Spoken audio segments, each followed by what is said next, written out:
The Out There channel. Please sub and share.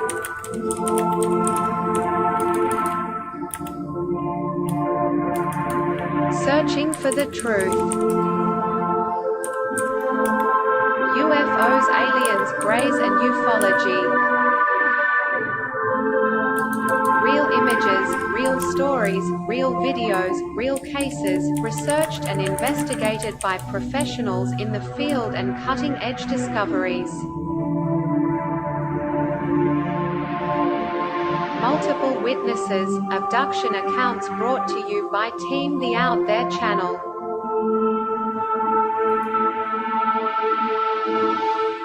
Good to be back. 5, 4, 3, 2, 1. Action.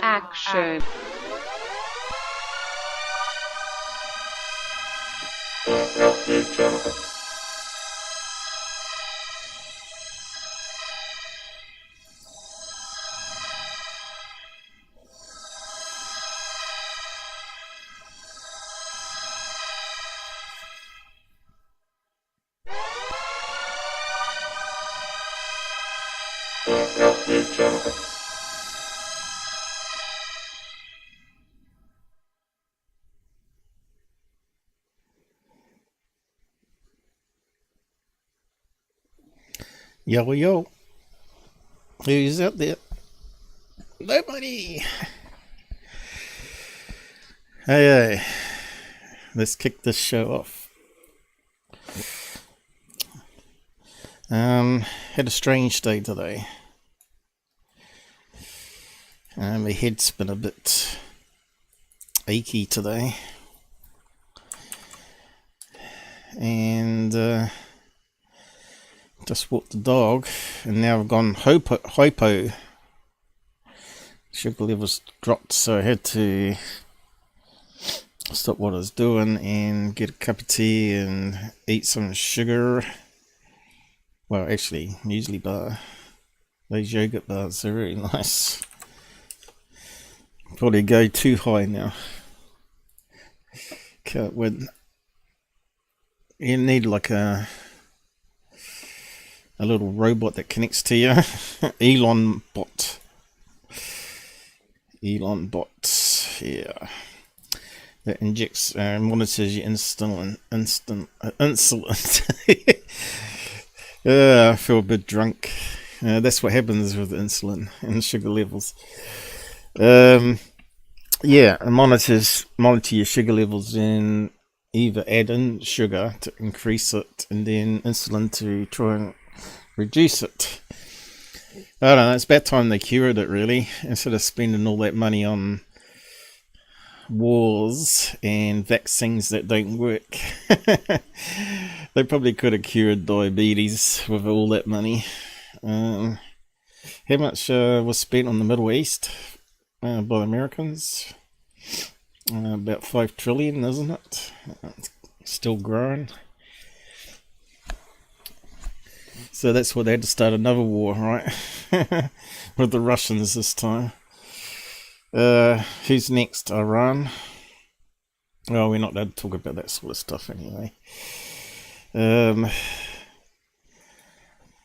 Stupid humans. Humans are so stupid. It's kind of sad, really. We fight over the most ridiculous things, I tell you. We should all be working together to try and figure out what the universe is. This is really what the episode is about tonight, I guess. What is the universe? What is life? What is the earth? Will it last forever? What if science is that we believe is solid proof of their findings is not actually true, and we're back on the drawing board again, you know? So this is probably why people dive into the realm of religion, right? And they got to have a purpose in life. So before we start,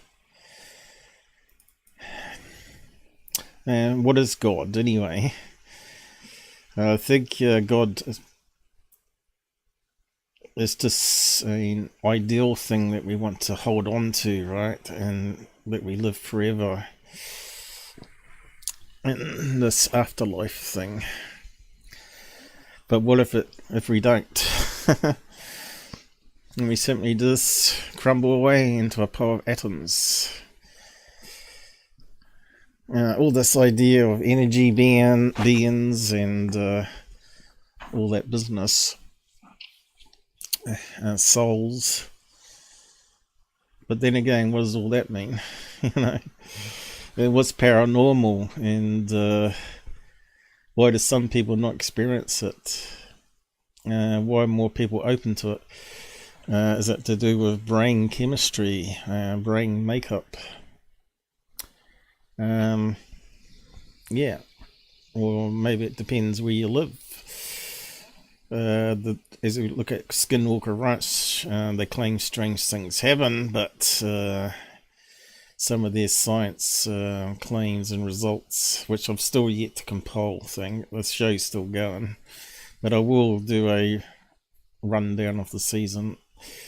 They're making all these claims that there's strange energies and all that sort of stuff there. But then we got also shows like what is that one? The Dead Files, right? Where the psychic goes around with a police detective, and she's saying there's all these crazy entities there, not aliens. She's saying aliens are different to the spirit demons or the strange creatures.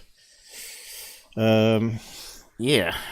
How come she gets to see that and we don't? So, yeah, I don't think we'll ever understand life, universe, and everything, right? And we're going to be fighting over it. We're going to have wars over it. Resources, instead of maybe expanding off this planet and looking for more resources further afield. And go from there. So, yeah, it's funny that humans only live up to a maximum of 100 years and we gradually break down, You see your skin aging and it gets less elastic. And you're heading towards that end of life every day.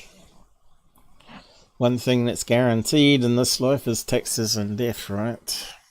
It's kind of gloomy if you think about it. So, yeah. So why do people get into science and want to try and figure out stuff? Obviously, to try and answer all those type of questions. And why do some people resist it, Why do people resist this idea that aliens could be visiting us? I'm in the mindset that maybe aliens could be like the caretakers of the universe, right? And they're just keeping an eye on us, making sure we don't destroy the planet, maybe, because the planet is part of the universe machine. Maybe the universe. Are you ever seen that that sci-fi? What's it called? Not the restaurant at the end of the universe. So what was the other one? Where they get beamed up on a Vulcan ship that's like roadworks, space roadworks, and Earth's in the way of their highway, so they have to blow it up. What's that? What's that? What am I thinking of? I should know it. The universe. The answer is 42. The universe is actually like a big organic computer, and they're trying to figure out what life is using the universe machine. So yeah. What's his name? Douglas Adams, was it? What's that? Let's just look it up. They did a remake, but the TV show was way better.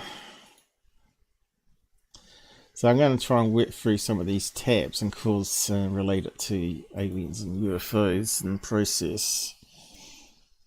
And open up your minds to other possibilities, hopefully. Is it Douglas Adams? So I can remember that. Now, what was the thing called? Parrots, the universe and everything. Talking about everything. I'm talking about the universe and that comes up. Hitchhiker's Guide, there we go. Hitchhiker's Guide to the Galaxy. Great TV series and books, of course. I think he got the idea, didn't he say he woke up, was walking home because he was drunk or something, fell asleep in the ditch on the side of the road and woke up and got the idea of this book and the universe. Yeah, it looks like he's been quite busy. But the remake sucked. Kind of a shame. Is he dead now?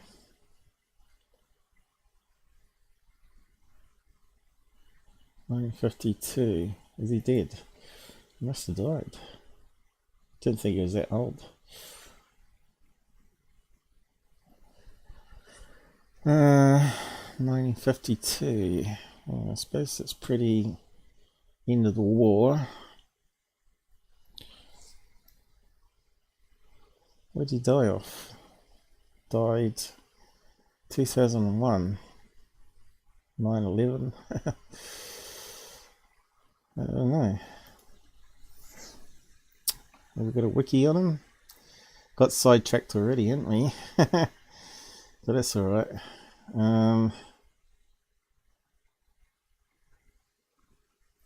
Probably died of old age. That was just was that way before Corona, right? So it could have been that. But what was around 2001 apart from the Middle East war? Oh, he got cancer, did he?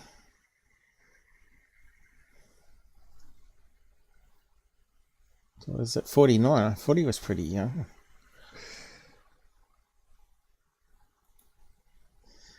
Doctor had warned him. Let's have a look.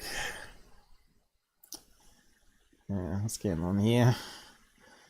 We've been sabotaged already. What do we got? Yes, I'm happy to sell my soul. To add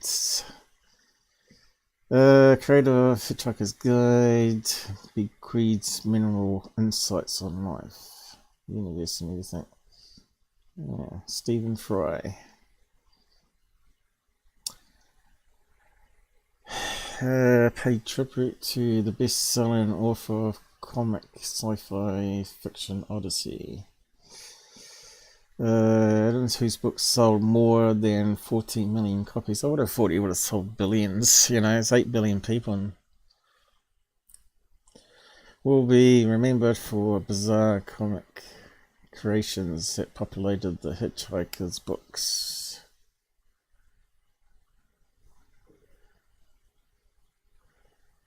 He died of a heart attack. Oh, there you go. Well, it's generally what happens when you get old. But 49.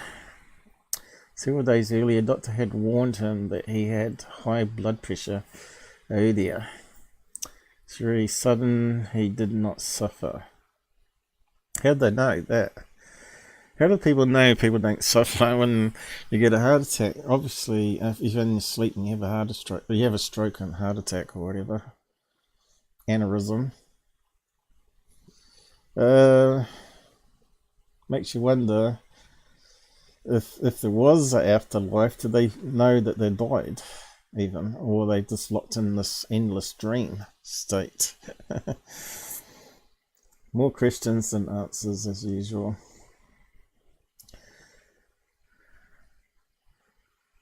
Yeah, so you got to watch. You got to get the blood pressure checked and watch your weight and sugar levels and all sorts of things nowadays. High blood pressure I've had pretty much all my life too. Even when I was skinny, skinny kid.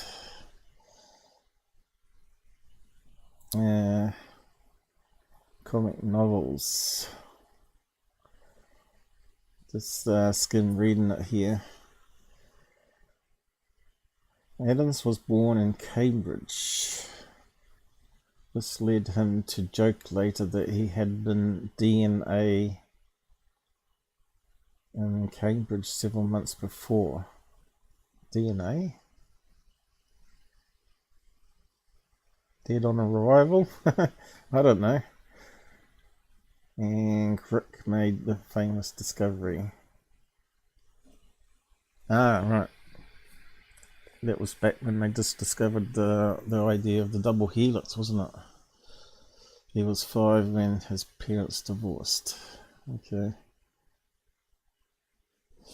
Anyway, I'll post it. And you can have a read of it all if you want to. If you've not seen the movie or the TV show especially, go and grab it.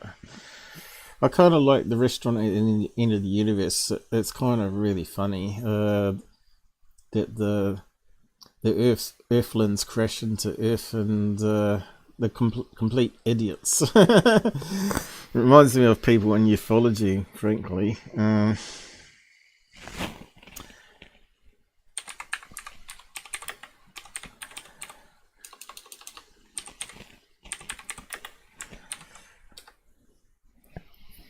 Anyway, I won't spoil it if you've not seen it.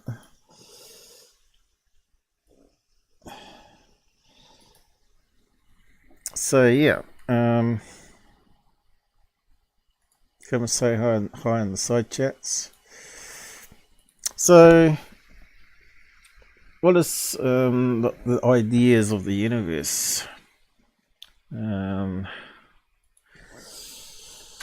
So apparently we're on a planet that orbits the sun. Try and draw circles. Oh no, I think we'll be doomed on that orbit path. Maybe I should just do it the hard way. We should have AI assistant drawing, and that'll probably be the next thing. Sickle. We got the sun. We have an orbit, and we're on there. Oh, got to click off on there. And there's other things in a solar system, and we're in a spiral arm.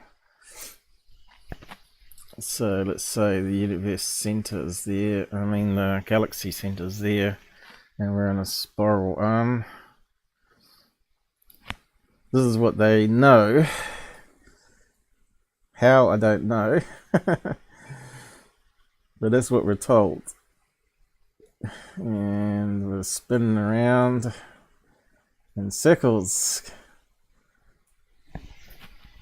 And there's a black hole at the center, and we're being all sucked down into it, apparently. If you want to believe that. But they don't really know what a black hole is, right? It's like we're sending out radio waves and seeing what comes back, or we are listening to radio waves being transmitted by planets and other things, and also looking at electromagnetic spectrum of light. So you'd think there'd be like cameras, night vision cameras, there'd be some sort of noise, right? So there's got to be noise they're collecting back when they're trying to analyze all this stuff. So what kind of data do they emit to maybe fudge the results, you know. Is it really a black hole? And what is it exactly, you know? Is that going to be perfectly dark with nothing coming back? Or was there any kind of other noise through that? So the program would have to eliminate certain data to make sure it stays black, if you know what I mean. See, I don't trust that our scientists. I just don't, because they all get paid and funded and have agendas that they want to be famous for something, right? Discovering black holes.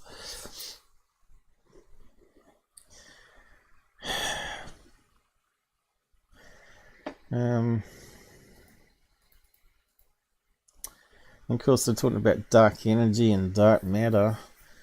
They're telling us it's there, but we can't detect it or see it. So this will lead into all the tabs I've got coming up probably. So we're in a spiral galaxy, and the Milky Way. Let's bring up a picture of it. So there's the planet orbiting the sun.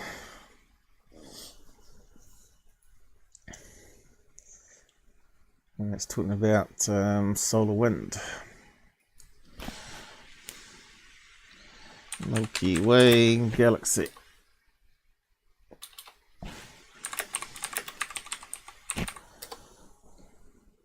Okay. But how can you film a Milky Way if you're actually in the Milky Way? So why are we on the outer edge of a spiral arm and not further in? Was it all planned? Was it totally random? Then how long will it take for us to be destroyed? Like if there is really a black hole at the center, then where's all that energy and matter disappear into another universe? Or does it simply dissolve into nothing? Doesn't sort of conserve energy that way, then if that's the case. So when you look up the sky, you see a bright white streak across the sky where we are. So I guess we're looking that way into the spiral arm itself. Milky Way, where is Earth?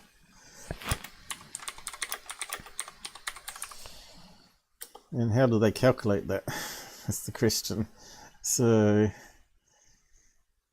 we've got a diagram.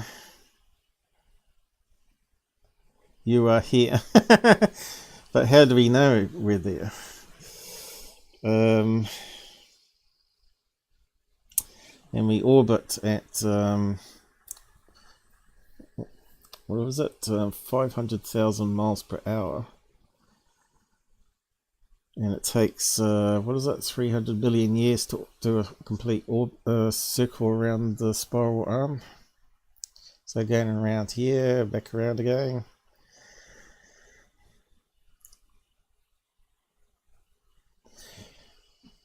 And we could put Bing to the test, couldn't we?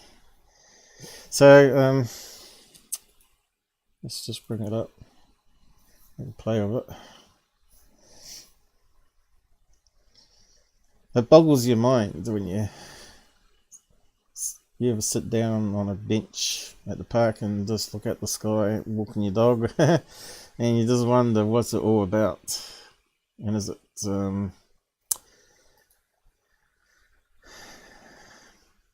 should we really worry about it? Should we just live like everyone else seems to? There's a few of us that can't sort of live like everybody else, you know, other ones that sit down and just watch Coronation Street every night. Cook, eat, sleep, do the washing, go to work, the cycle of life, and others get paid to be scientists, I guess. How do they know we, let's see, Earth is in outer edge of spiral up? Let's see how useless this woke GPT version is. There we go. It'll probably give us some sort of copy and paste answer, right? See, this sounds just like a copy and paste. It's not what I asked though, is it? Our solar system is located in the outer spiral arm of Milky Way. It's not what I asked. What was the question again? How do we know Earth is in the outer edge of spiral arm? That's what I said. The essential modern picture is that our solar system is located on the inner edge of a spiral arm about 250,000 light years from the center of the galaxy. Scientists have determined our location within the Milky Way. Here's maybe the bit. Milky Way galaxy by studying the distribution of stars in the galaxy. What if they're wrong? Maybe they're completely wrong.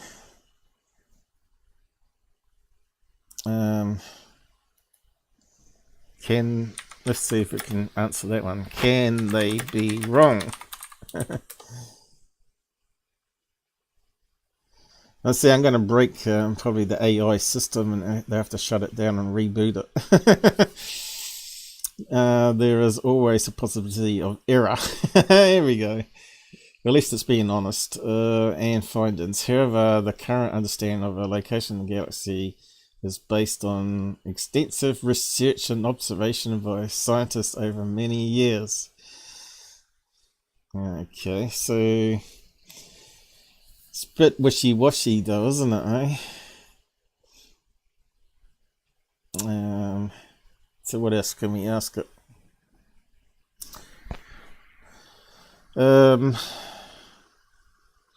20,000 light years. Is there a black hole? Let's just try that one. Black hole in the middle of Milky Way. Let's see what it comes back with.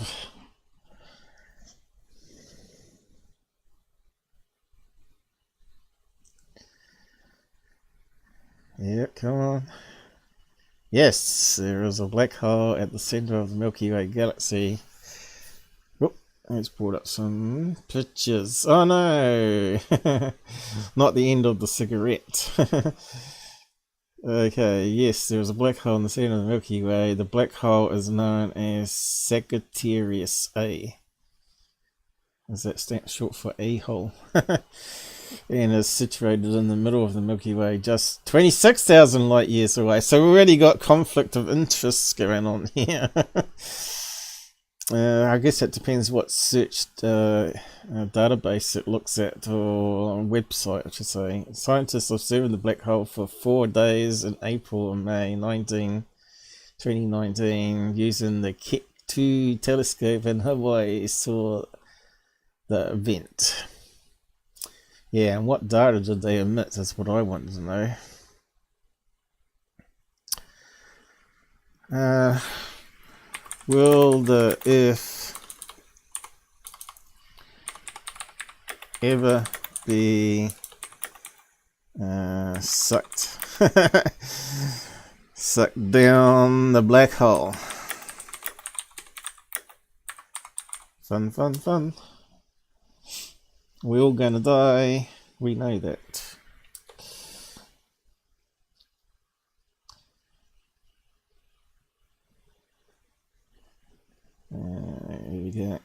According to experts, there is practically zero chance of the Earth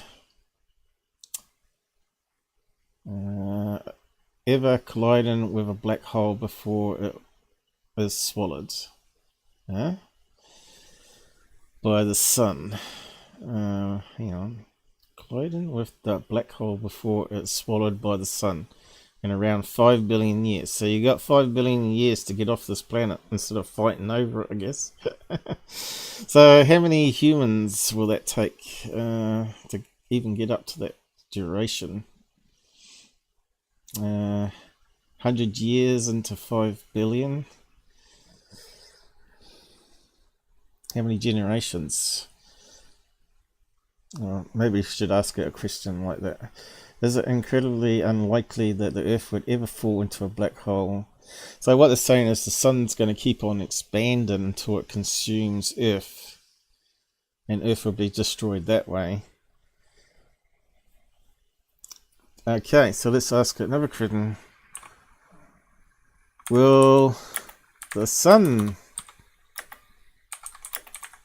be sucked into the black hole?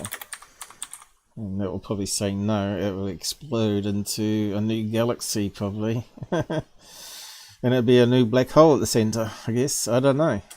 Who knows? Yes, the sun will eventually be swallowed. So they're pretty certain on that one. The sun eventually will be swallowed by the black hole at the center of the Milky Way in around 5 billion years. How many generations of humans will it take to be 5 billion? Yes, let's see if it can work it out. It'll probably take the average lifespan or something. Yes, time.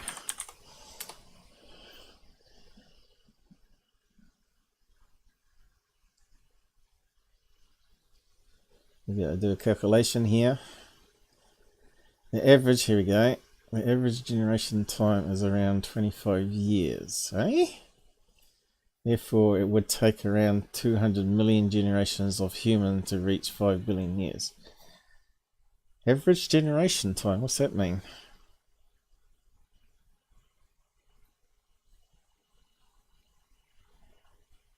That doesn't make any sense, does it? They're talking about the Bible time. You lived to 25 before you had better quality life. What's that little thing there? Evolution, future evolution, brains. Around 20, average generation time. What's that mean? Let's ask it. What do you mean?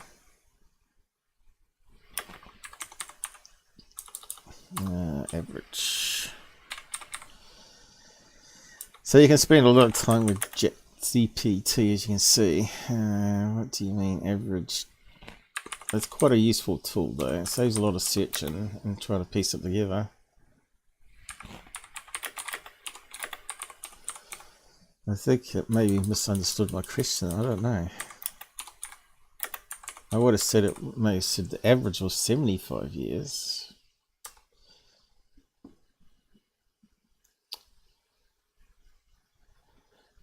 Average generation time is the time between the birth of a parent and the birth of their offspring. That's around, oh right. So the average age of a woman given birth is 25 years old. It's not really what I was trying to say though, was it?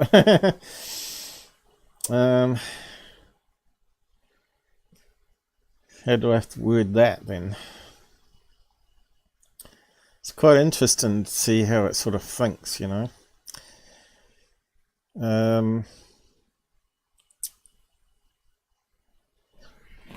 What is the average lifespan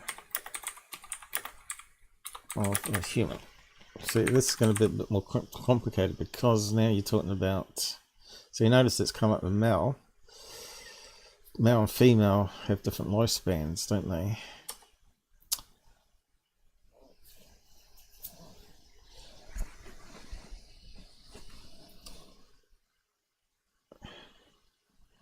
Now this could be a woke answer, I guess. The average life expectancy of a human is 76. I wasn't too far wrong, was I? I said 75. This is a life expectancy at birth for both sexes.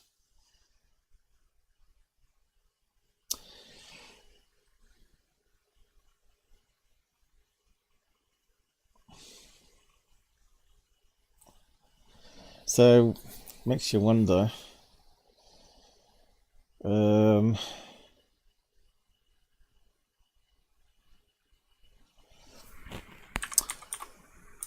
What's the limit to amount of humans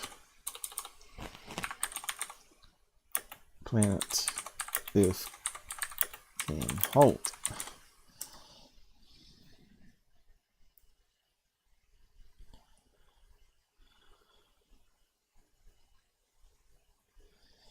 Now, will they know? 10 billion, they reckon. So we're in trouble then. So we're at 8 billion at the moment. If Australia want to continue living as we do without making any changes, I never talked about Australians. And as the planet we want to meet our footprint, then the number of humans on sustained long term is around 1.9 billion people. What's that mean?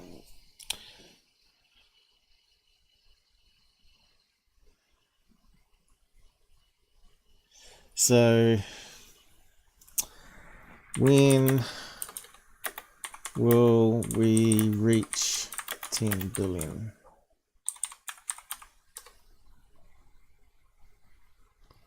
I wonder if it should be clever enough to relate to the last one, right?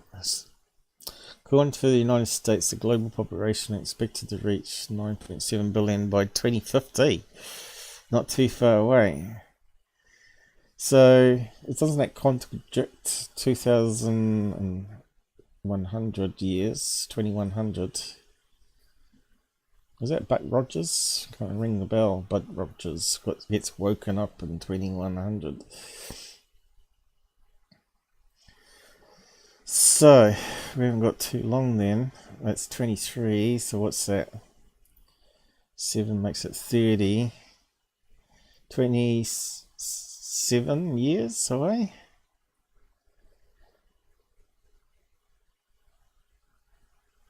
That's almost billion there, 10 billion. I think probably breeding like crazy will destroy the Earth before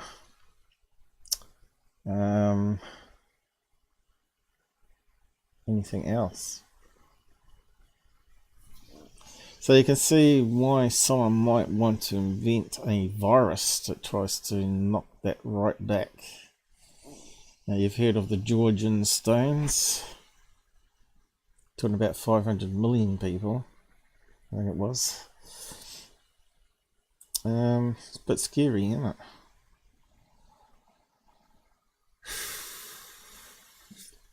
So we've got 27 years to get into space and offload population somewhere. Or start war and kill off lots of people. Kind of scary when you start putting it all together, doesn't it?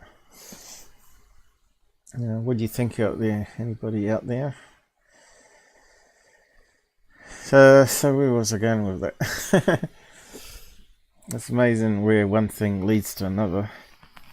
So yeah, getting back to the diagram. So galaxies all over the place in the universe. Alright, I was going to ask it that question. Oh, need to get to this one here. How many galaxies? Let's ask it for some stats on this. In the universe, and how do they even know?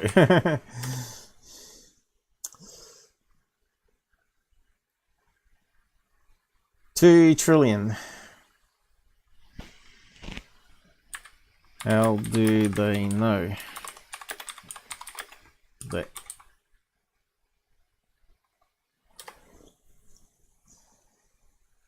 Because Di Grasso said so.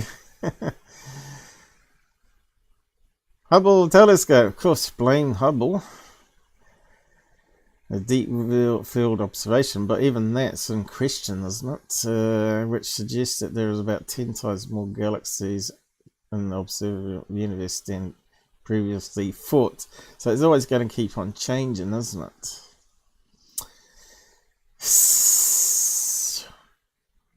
Okay, how many stars in each galaxy? I'm kind of enjoying this actually.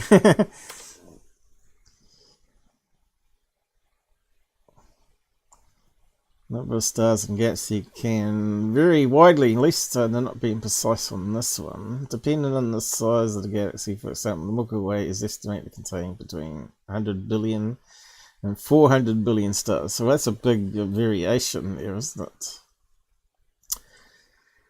So 400 billion multiplied by 2 trillion equals, let's see if it does it.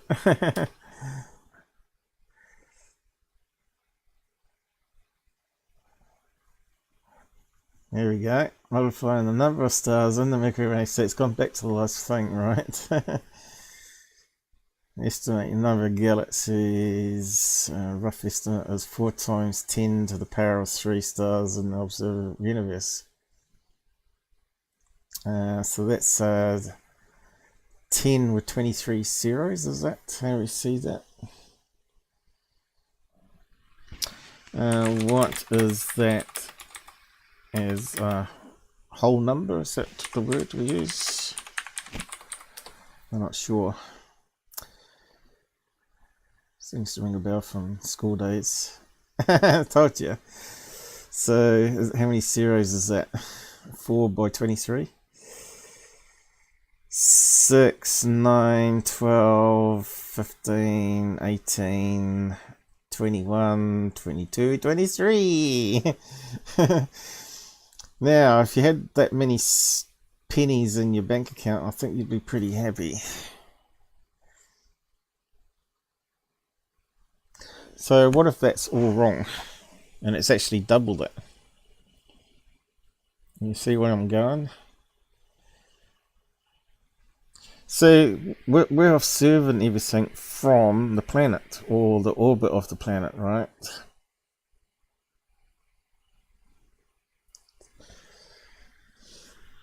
Could the universe be infinite? That changes everything then.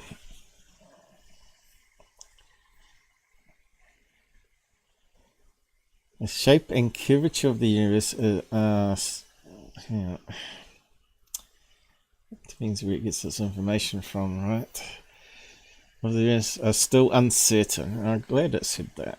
And there are different theories that suggest it could be flat, saddle-like, or sphere-like.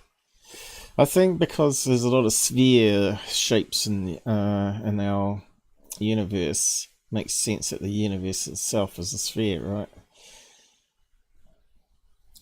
Rather than being a flat disk or whatever.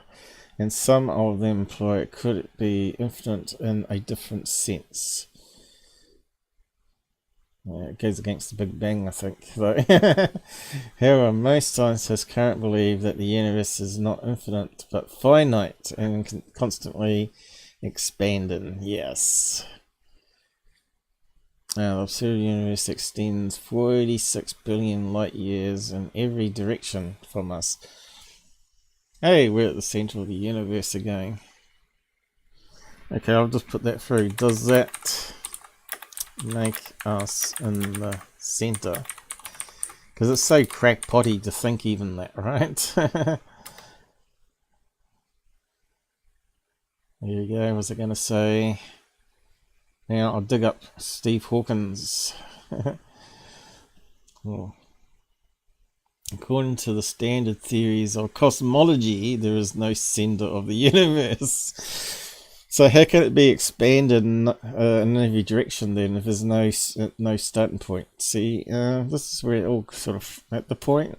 Locals who will claim that they are at the center of the universe by the way galaxies move away from them.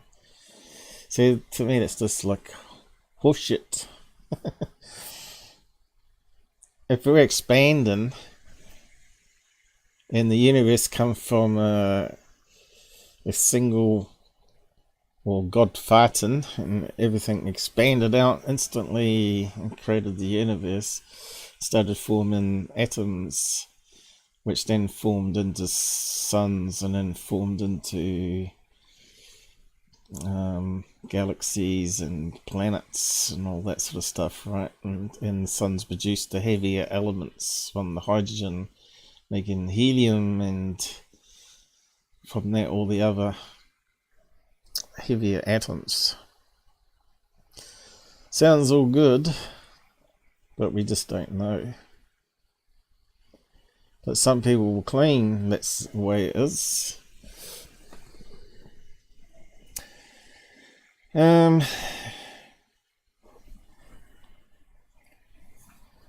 I just don't like this answer here. I really don't. There is no center of the universe. There has to be. How can we expand everywhere without a center point? I suppose that's meant to be one word together, is it?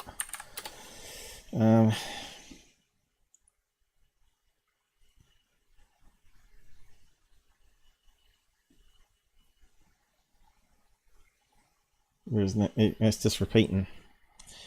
The balloon fabric is space, and now we got a balloon. We got balloons in the sky here called UFOs, mostly.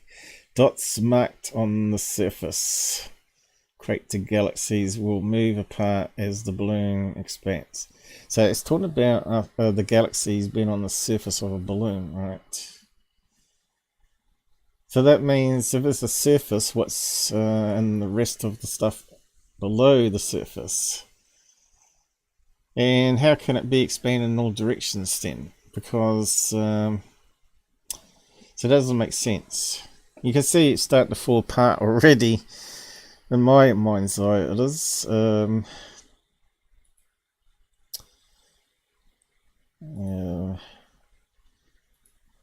suppose we probably have to draw it. So it's saying, I'll just get rid of that one.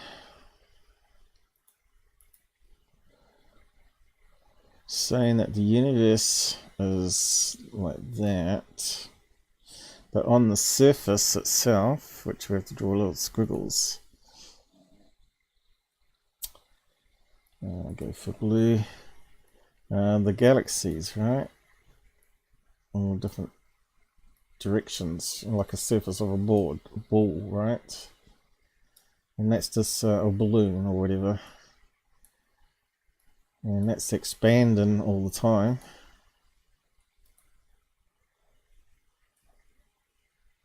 Oop. Can we expand it? So the gaps in between are going to get bigger and bigger. And then it goes pop. But what's below all that, you know? Dark matter. How do we, I don't know how you'd word that to the AI. In that case, what is below the galaxies? I have to zoom it in a bit. Galaxies, I can't even spell it. Yeah, come on, you should better fill it in for me.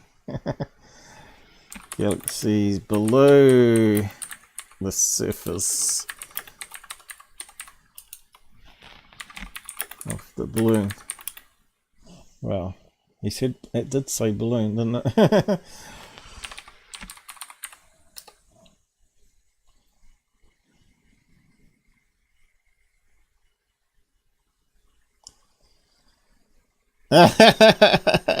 This is like talking to DeGracio or one of those other TV scientists. The balloon analogy is just a way to visualize it. Yeah, maybe that visualization is wrong. It is not meant to be taken literally. There is no surface of the balloon or anything below it. The universe is three-dimensional, expanding in all directions. See, again, that doesn't wash with me.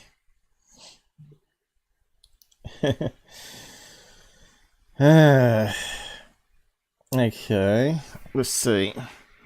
Is there an edge to the universe?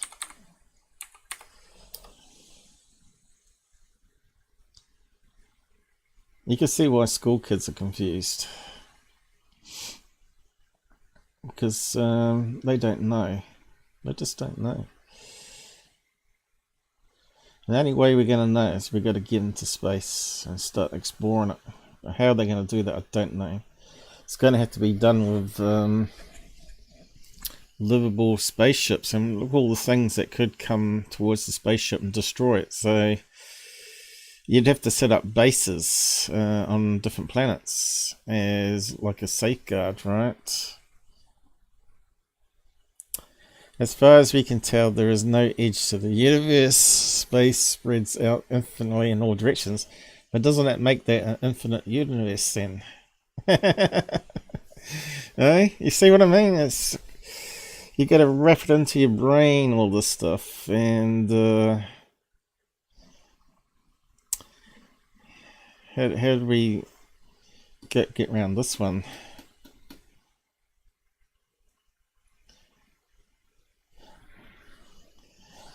But if it's expanding, there must be an edge.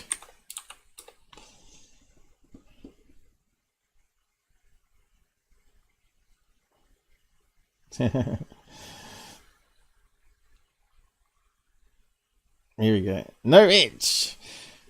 I'll be banned from Bing soon. According to observations made by astronomers, the universe is constantly expanding, meaning the space spreads out infinitely in every direction. I really know that. Galaxies and nebulas and stars fill out all of the space throughout this infinite universe. Still didn't answer the question. Let's see. That didn't answer my question tab.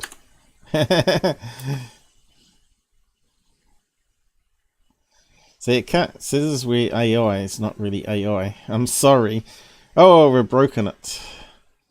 I don't understand what you're asking. Could you please rephrase it? You'll never understand because you're just a stupid AI. And people are worried it's going to be put into Terminators and wipe us all out. Yeah. Okay, let's. We're not going to get anywhere there, but it just shows you this is taking the information that they plug in from the internet and science papers and all that, and you can use this like a tool quickly to see where it's leading to.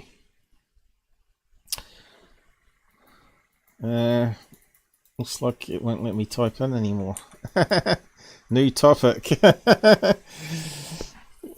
Terminated. Okay, new topic.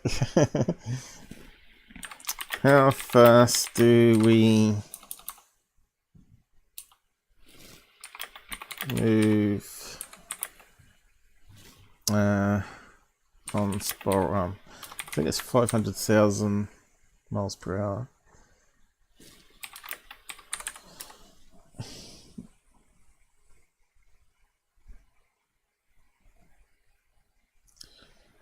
Come on.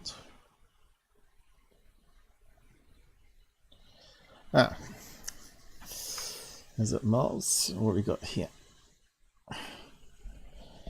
Ah, I'm 50,000 miles off. Okay, wasn't too bad by memory. Now, until the solar system orbits the center of the Milky Way at average velocity of 28,000 miles per hour. Orbits the center of the Milky Way. Okay, so it's rounded it up for some reason. Why?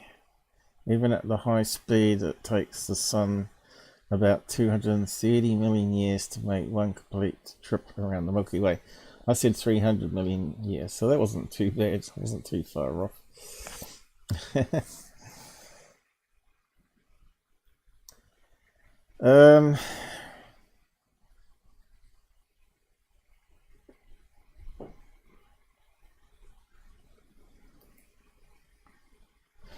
How long would you need to live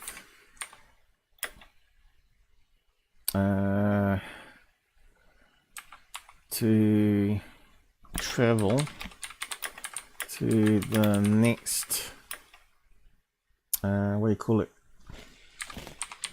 Goldie let's not spell it, Goldilocks Earth-like planet from ours. Let's see what comes up with that one.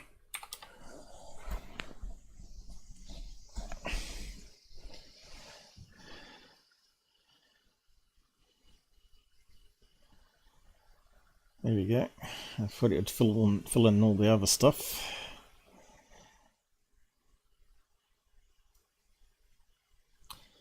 The closest known exoplanet that is in the habitable zone of its star is Proxima Centauri B.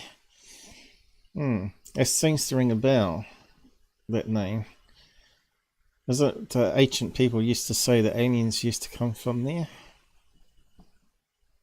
Can't remember now. Sirus B was another one, which is about 4.2 light years away from Earth. A light year is the distance that light travels 1 year, blah blah blah. 5.8 trillion miles. Oh, it's not too far then. So if you would travel at the speed of light, it would take you 4.2 years to reach. Yeah, but we don't travel at the speed of light. Okay.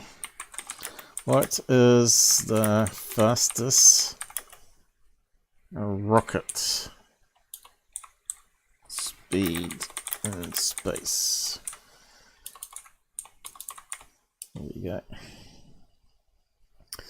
So this is now diving into more theory, isn't it? Because if you're constantly acceleration, your speed's going to go.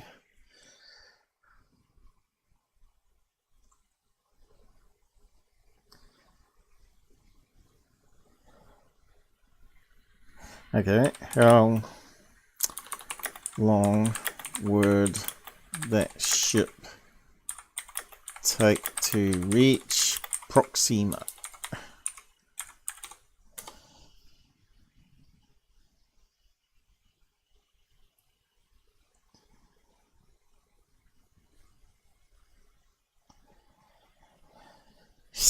Yeah, we know that.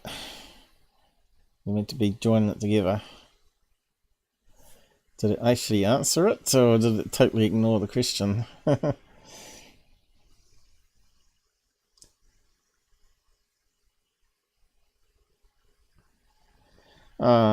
17, it did give us an answer. 17,160 years.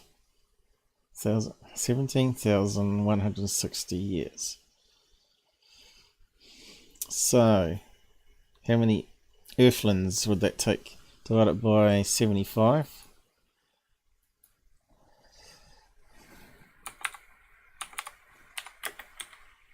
Oh, actually, can we do math symbols here? 75 equals. Let's give it a try. They'll probably talk about, you'll probably see what I'm trying to do, right? We'll see what it comes up with. Oh, there you go. So we're going to need 29 humans in a spacecraft. So that means you'd have to give birth and keep it going. And then you got the 25-year thing, right?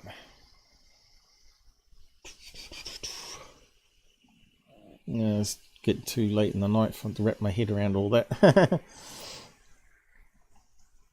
So, yeah. It's going to have to be a livable ship that can travel at that speed. What is it now?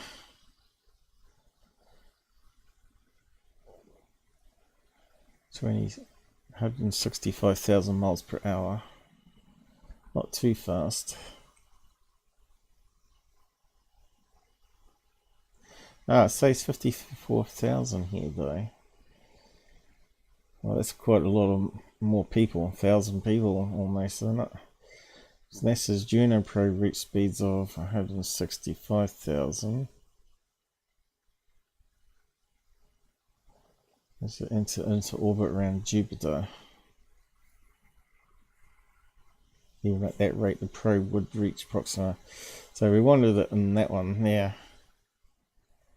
So the real thing is 54,000 years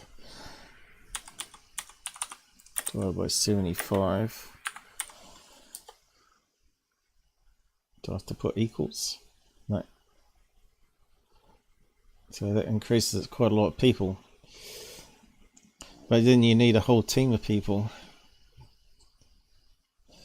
You'd have to train them up. Would the next generation be any better? You know, would they be thicker?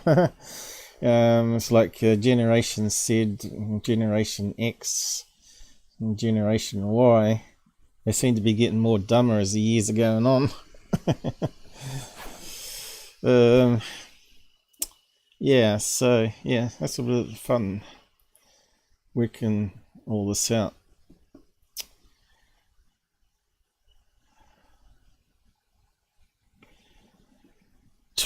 So how would you be able to do a livable ship then?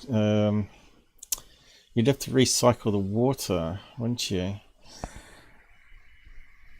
Or collect asteroids on the way, icy asteroids, and take the water from them. But travelling at that speed, you ain't going to have time to slow down. 54.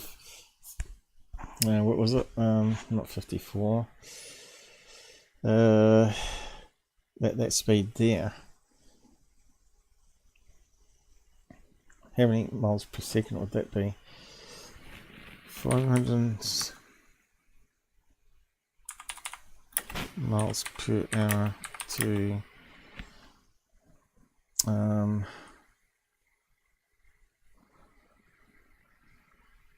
2 feet per second, since we're dealing with Americans here.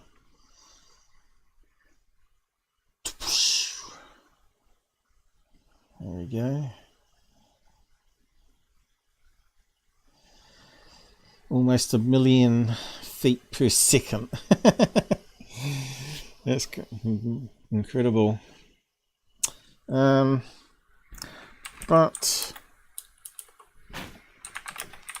couldn't it keep accelerating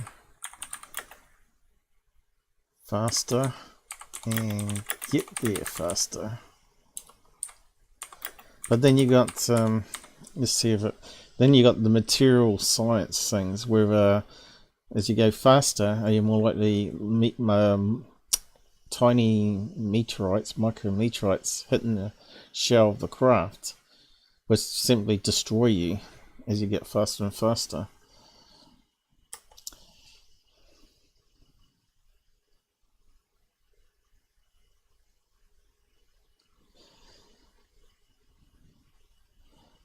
Okay, here we go.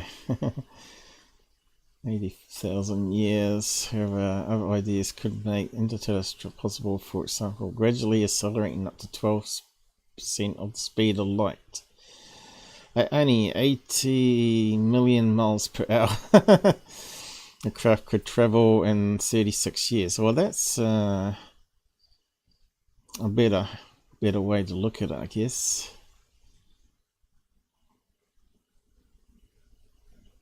But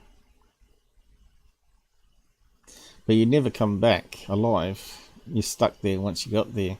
So if you're like in say 30 years old, you're going to be like 66 time you get there. You're not going to be in physical prime shape anymore, and you're definitely not going to come back because you'll be dead. Yeah.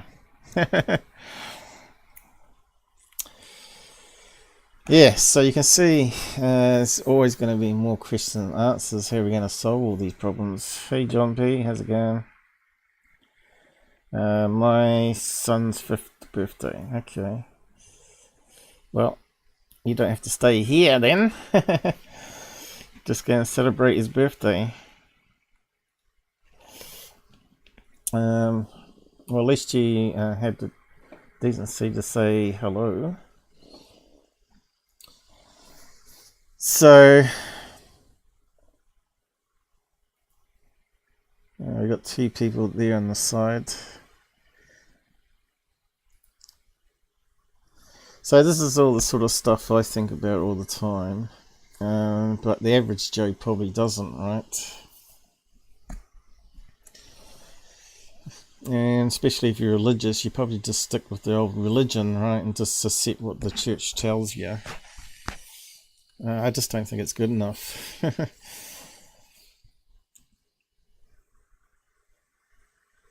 Got a bouncy castle. Well, don't do it when you're drunk.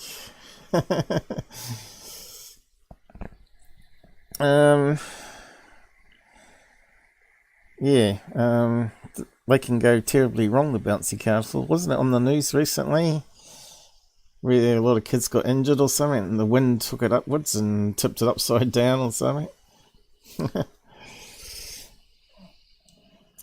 So, getting back to this drawing here. So they're trying to tell us to visualize that, but the universe is not like that, and it doesn't have an edge. And to me, it doesn't make any sense. All this stuck on the Big Bang. You know, Big Bang's got to come from a center point, right, and expand in every direction.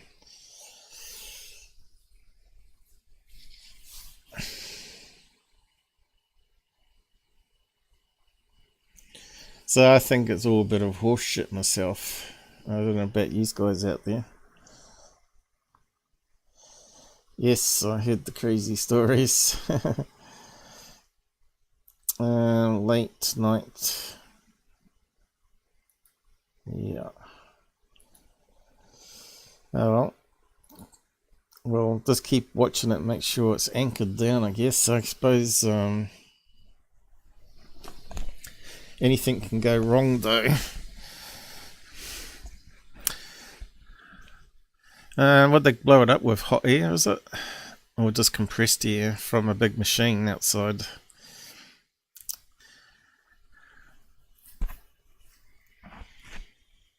There was a fake story years ago about a bouncy castle that took off into the air and it had a kid inside. All that was made up. Publicity stunt, I think. But yeah, getting back to the universe. What am I doing? So if it's a flat disk, right? Yeah. Again, it kind of suggests there's an edge, doesn't it? You've still got edges. And it's got to have a center, right? If the universe is flat, and it's expanding, there must, in all directions, then they must be expanding from something, right? You can see the conflict I have, and I think everybody else would have the same conflict. Where was I going to go with this, though? Alright, so let's say I don't want to change colour. I want to Draw little galaxies on it. Okay, so these are all the galaxies spread throughout this disk. If it's flat, not a space ball, then what happens when they get to the edge? If there is an edge, do they simply just fall off? Ew. Fall off the side. And where do they go to?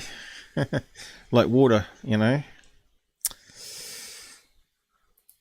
Flows off like a river. Both sides. So is that another possibility?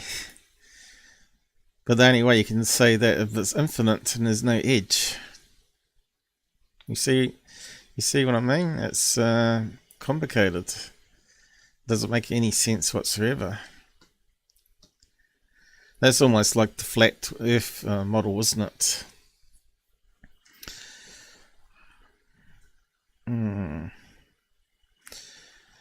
Well, maybe that's what happens. Maybe it is flat like that. But then again, if you expand in all different directions, it can't be flat, right? Because we're expanding this way, but we can't be expanding this way because it's flat. We're not seeing anything above or below us, right? So there's a conflict.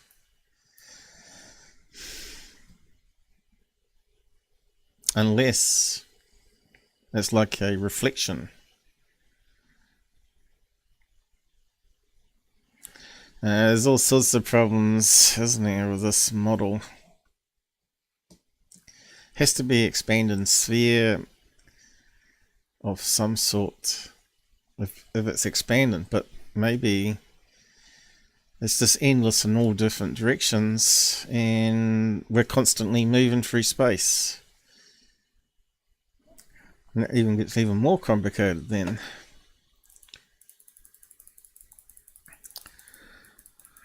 So where's all the great UK thinkers out there in ufology land? Or even USA. What's the time in USA at the moment? Come on, you're meant to all be better than me. You might better figure this stuff out. And tell me that I'm wrong all the time. Where's Gabber? He's got all the answers.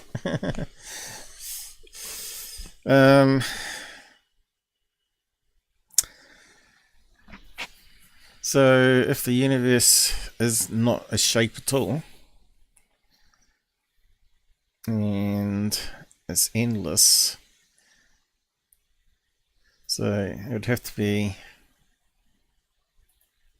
like that, but there's no edge, and we're constantly moving.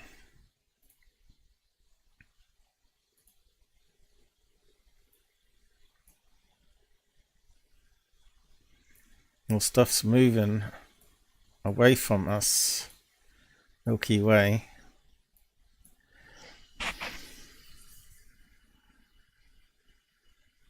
And does that mean that we can only see light to a certain distance?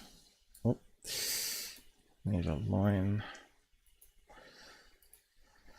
So do we only see, say with that one there, do we only see light? Maybe light has a finite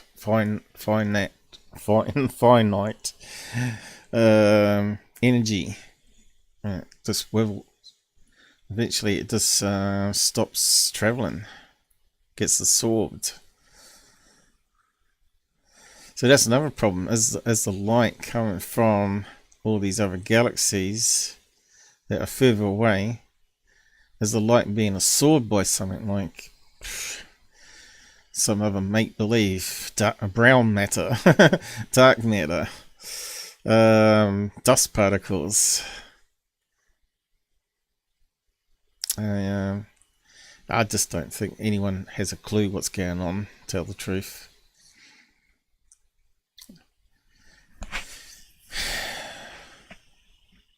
So anyway, hopefully you enjoyed that anyway. It was a bit of fun. Oh, I've gone and closed the wrong thing, have I? Oh, great. Don't save. Open it up again. What a dummy!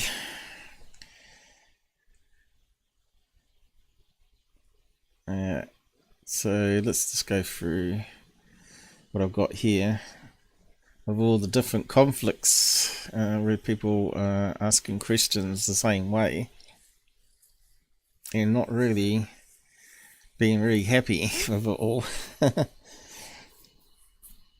Shirley,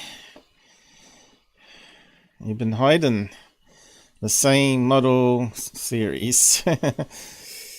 Yeah, I'm saying that it's a load of bollocks. Have you been watching so far? In fact, I probably spent an hour on it already, have I? Here we go, an hour and 15 minutes and all that. But it was a lot of fun. So let's start working through the tabs as we never get through it.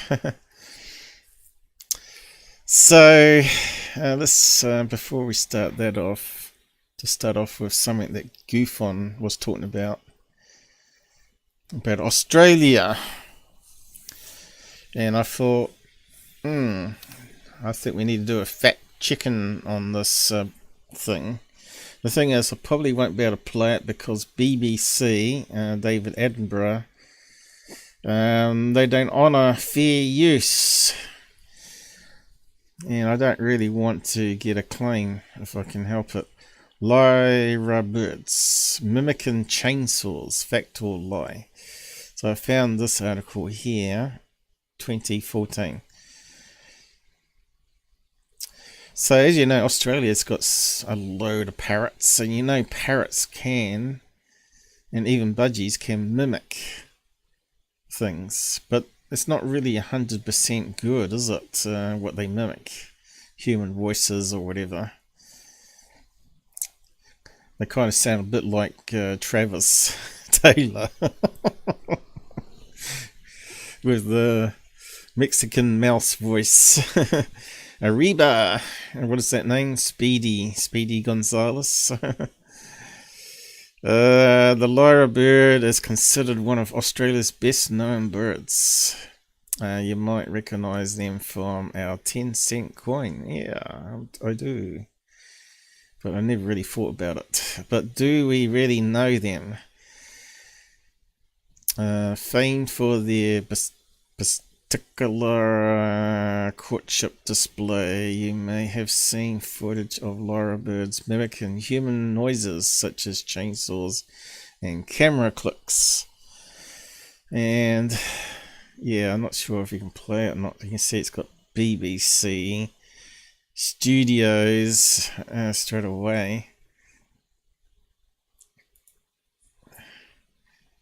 Is it going to play? Probably not. Oh, there he is. So near the end is where it does the chainsaw thing. Why is it not moving along here? Do I have to change that font again? It's not gonna go.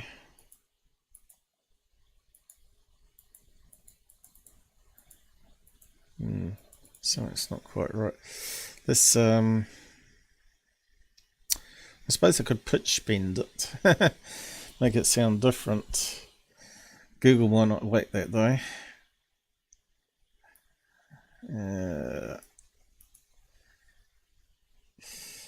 Let's just open it up separately. Right. No, it's not sort of allowing me to click it. Oh. Copyright. You normally can click on that. But I think this thing is stuffing it up. Hang on, let me just turn it off. There's a pop-up, but I didn't see it because it changed the colour to black. That's why it wasn't working. Okay. In his attempt to out... Let's see if we can do the pitch change. Haven't used this in a while since Tyler Klockner debunking those fake things. So we can slow it down, and we can make it higher pitch maybe. Outsing his rivals incorporates other sounds. Oh, he sounds a wee bit more pitchy. Ah, why did it turn off? That he hears in the forest. Is it turning it off? Keeps turning it off. You ratbags. Maybe because it's embedded. Let's just open it up. See if it still does that.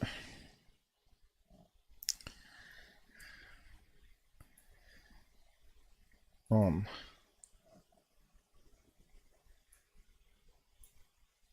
Oh, right, the top one's a pitch, but anyway, shouldn't really matter. That was a camera shutter. Oh, there you go, it's working now. That was a camera shutter. So it can mimic cameras. Let's slow it down a bit there.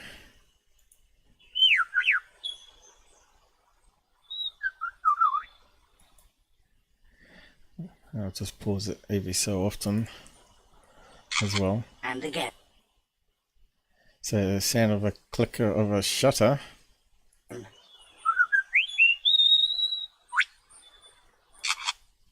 Yeah, we want to move it on a bit onto the other sounds. Police car. Now where's the chainsaw?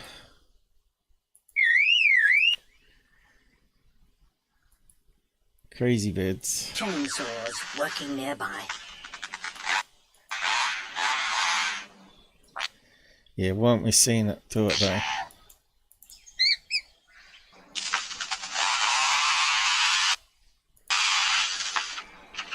So are they lying to us, BBC, here is the question. I was a wee bit suspect. It does sound like a chainsaw though. And someone's sawing. So yeah, so this is where I found this article here. So we get down here. Master mimics. So they do mimic other birds. That makes sense, right? Just like humans mimic moose calls and ducks and then get them to get closer so they can shoot them. But why would they mimic other birds? I don't think they eat other birds. Probably eat insects only and maybe bugs. Kind of looks like a peacock, doesn't it? So this is another one of these myths in the universe that we live in. The chainsaw myth, here we go. From whence comes the myth that lyra birds in the world mimic chainsaws and other mechanical sounds? A likely candidate is David Attenborough's Life of Birds series. And although Attenborough peers at the bird and the camera from behind a tree, whispering to us about the bird mimicking sounds that he hears from the forest. We compelling footage of a bird imitating a camera, motor drive, car alarm, and chainsaw. This Attenborough moment is highly popular, but hold on. He fails to mention that 2 of the 3 lyra birds were captives. One from... So they were in the forest. They were filming it in a zoo. Wildlife Sanctuary and others from Adelaide Zoo. This later individual chook was famed for his hammers, drills and saws. sounds he reputedly acquired when the Suez Pounds enclosure was built, hand raised from a chick, also known to do a car alarm and, well, a human voice intoning hello chook. Hello ducky would have been a better one. He died in 2011, age 32. Yeah, just makes you wonder why a parrot can live 100 years and one of those only lives 32 years. This is another mysteries of the universe. Why would God build all these strange end times, especially dogs? Why only give dogs like 15 years lifespan? Seems like a cruel thing to do to humans that befriend them. The fact that the lyrebirds in captivity mimic human machines and voices which with such fidelity should be a substantial enough achievement to warrant our awe. So it's legit, and there's the 10-cent coin in Australia with the bird on it. Anyway, I'll post it there and you can actually play the video. Hopefully I didn't get any, it's fair use, guys, but it doesn't matter with BBC. Lyra bird. That's why I mucked around with the pitch change thing.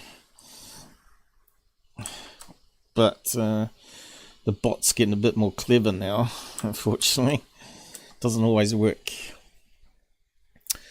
We'll see what happens anyway. Go and play the video on that. Oh, yeah, that's been banned, is it? Or have I been banned? Are we still live? So still connected. So why won't it let me post it?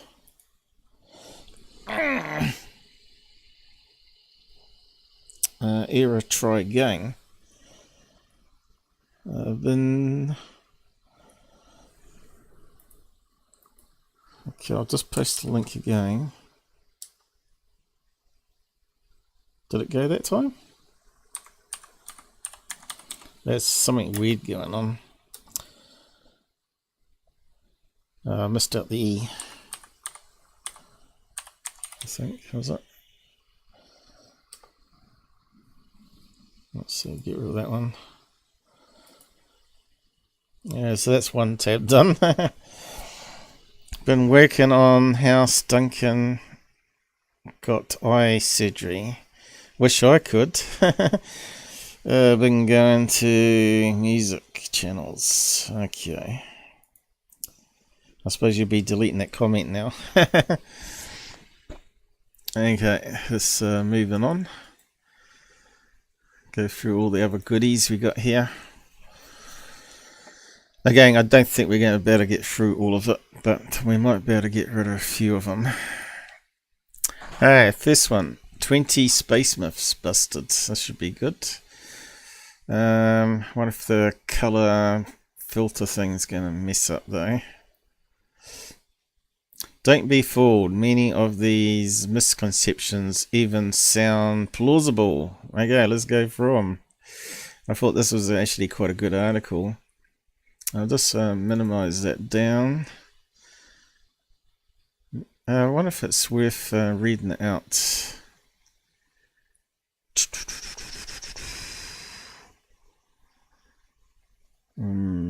Maybe just summarize it then. I'll see how I go, because my eyes not too bad tonight, but I might get a headache later. The left eye is all blurry, and I've got a clear right eye, but I've got to have both open. Else I start losing my depth perception. Laura Mears is a keen science writer. Yeah, okay. Black holes suck. Okay, we've just been through the black holes.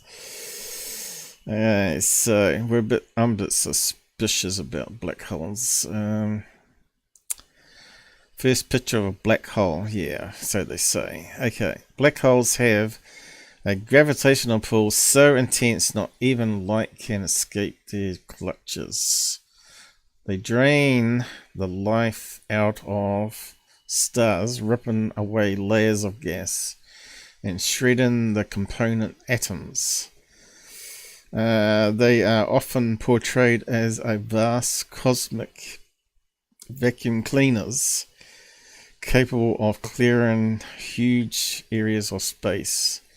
However, the black holes of science fact and science fiction are not entirely unlike.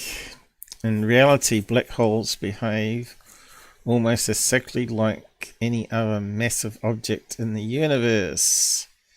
The speed required to escape the gravitational pull of an object, whether it is a planet or a black hole, is known as the escape velocity. For an object like the Sun with a modest gravitational pull, an object only needs to travel at the speed of 384 miles per second to escape. If this speed cannot be achieved, the object will fall back down toward the solar surface. And the event horizon of a black hole, even something traveling at the speed of light, almost 186,000 miles per second, would not be fast enough to escape, and the only option would be to continue inward. The further away from the object you go, the lower the escape velocity, and far from the event horizon. Black holes behave just like stars. Objects passing far enough away and at high enough speed are in no danger of being pulled into the center. And if the Sun were swapped with a black hole of the same mass today, Earth would continue to orbit as normal. So that's not what we heard from the AI bot that we were playing around with just before, right? Remember it said the Sun would eventually be sucked down the black hole and the Earth would be destroyed by our Sun, because as it expands, as it gets older. Way before climate change might kill us, right? In fact, all that heat wave we got at the moment, I just wonder if I'd like to know what the sunspot activity is doing, because they keep pushing this climate agenda, as I call it, and not actually providing us all the other facts. Yeah, so might actually see if we can actually find the information actually. Now I think about it. Is the sunspot activity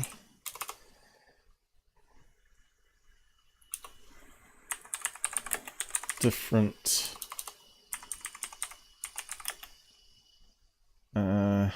in July?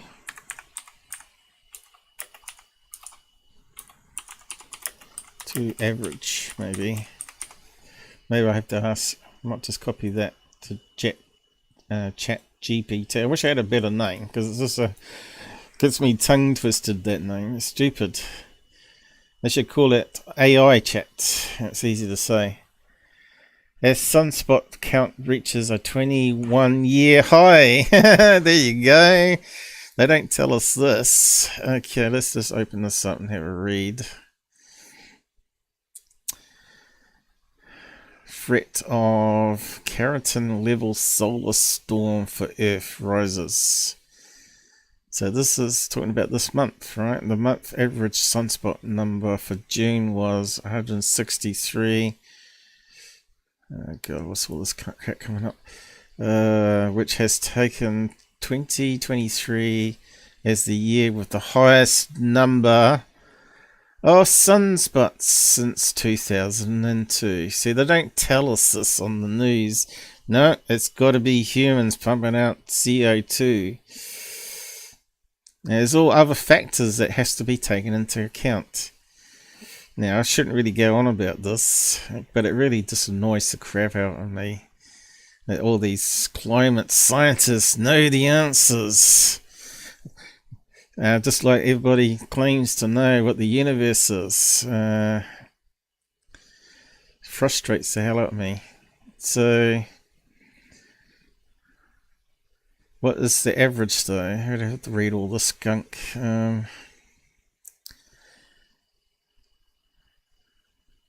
Solar cycle 25 has shot past solar cycle 24. The number of sunspots on the sun is directly related to the intensity of the solar peak. That's too complicated, isn't it? You see what I mean? Most people are not going to worry about all that sort of stuff. But that's what I'm trying to say. You got to always question everything. That's the title of my show today. Climate change.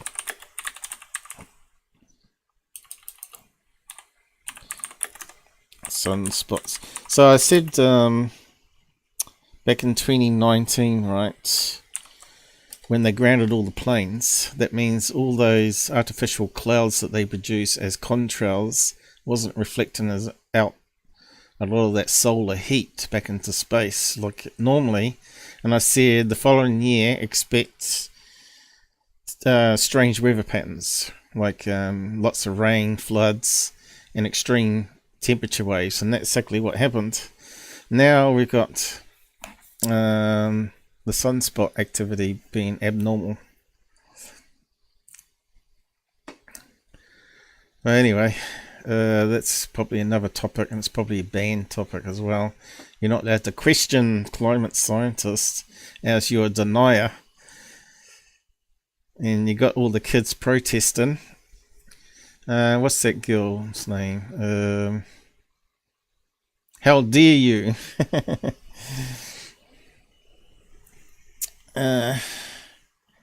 So we got Shelley on the side still. What have we got here? I just saw the solar flares are big now. Yeah. So according to the article, but we don't want to spend too long on that. Agreed. So I think there's a lot of lies, a lot of what's the reason behind it all. And as we just also looked at earlier, the population of the planet, it's going to hit 10 billion by 2050, and that exceeds the limit the Earth can support. So what's going to happen then? And that's, will I still be alive? That's the question. Probably not. It won't be my problem. It would be my sister's kids. I don't think I'll find anyone to have kids with now. So it'd be their kids. They're gonna maybe live in apocalypse world. So that means there's going to be more wars. There's going to be more dangerous wars, brutal wars, as humans fight over resources. In the next 27 years, is it? Or was it 37? No, 27. Yeah, 27 years. It's going to be an interesting time. So, yeah, whether I'll be alive, I don't know.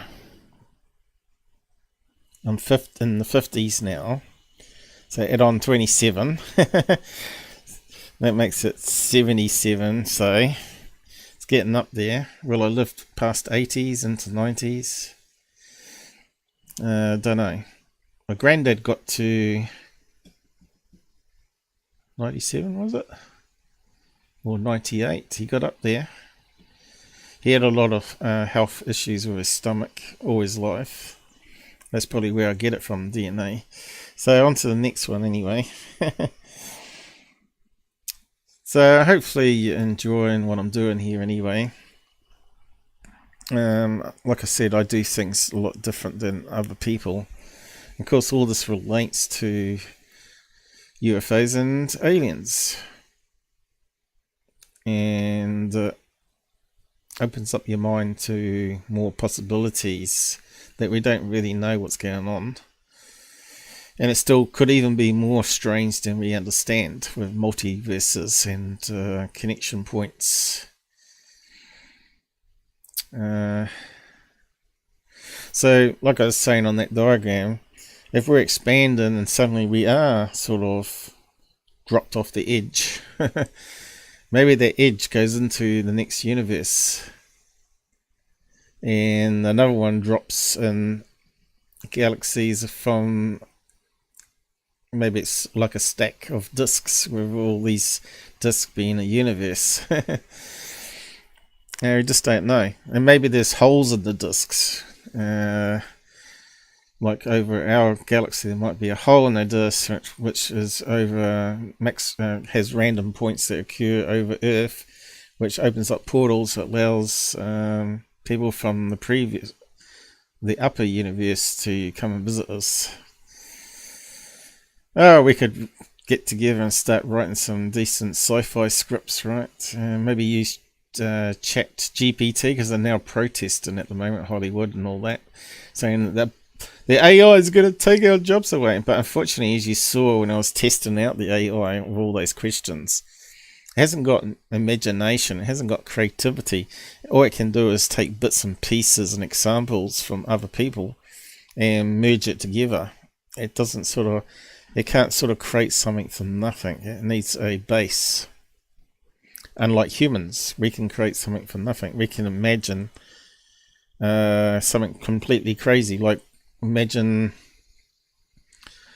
that the universe is actually in the ice cream of a kid's ice cream cone on another universe where they're larger scale than us. Would a creative AI be able to even come up with something like that? Unless it was typed in on the web somewhere where it can use that idea. Here we go. Earth is closer to the sun in summer. Okay, so you've heard about climate change before. Again, this probably relates to that. Most people know that the Earth doesn't travel around the sun in a perfect circle. So it's easy to see why some make the leap and assume that the seasons are caused by the distance to the sun. But the idea doesn't hold up when you think that the northern and southern hemispheres experience summer at different times. Hey, we're talking about New Zealand and America. It's freezing here and you're cooking over there. Earth's orbit isn't as elliptical as people imagine, and over the course of a year the distance between Earth and the sun varies by just 3.1 billion miles. Is that all? It sounds like a lot. I wouldn't mind that in dollars in the bank account. That's only about 3%. What's more, during winter in the northern hemisphere we are actually closer to the sun than we are in summer. How weird. The real reason for the seasons is the axial tilt of the Earth as the year progresses. Light hits the northern and southern hemisphere at approximately different angles and for different amounts of time every day.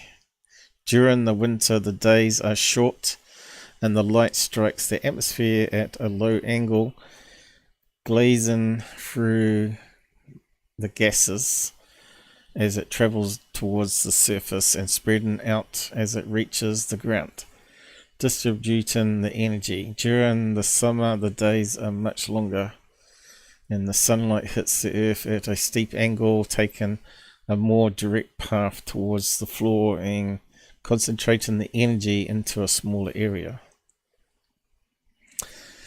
So, there you go. But you'd think everything has an impact, wouldn't you?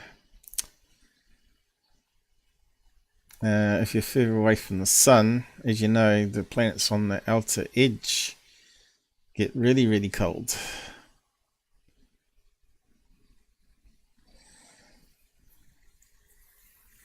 But 3% is not much of a variation.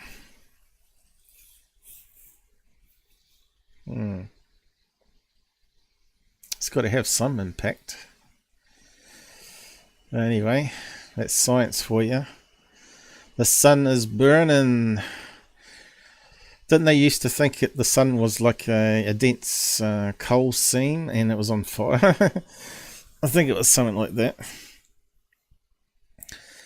So, next one. Fire needs 3 things to survive: fuel, heat, and oxygen. The sun has fuel as it is composed mainly of hydrogen and helium. Helium is an inert element and does not burn like some of its volatile neighbors on the periodic table, but hydrogen is highly flammable. The sun also generates an enormous amount of heat energy, and its surface is about, well, we'll just round it up, 10,000 degrees Fahrenheit or 5,500 degrees Celsius. However, there is no oxygen in space, so the fire travel triangle is completely incomplete for the sun.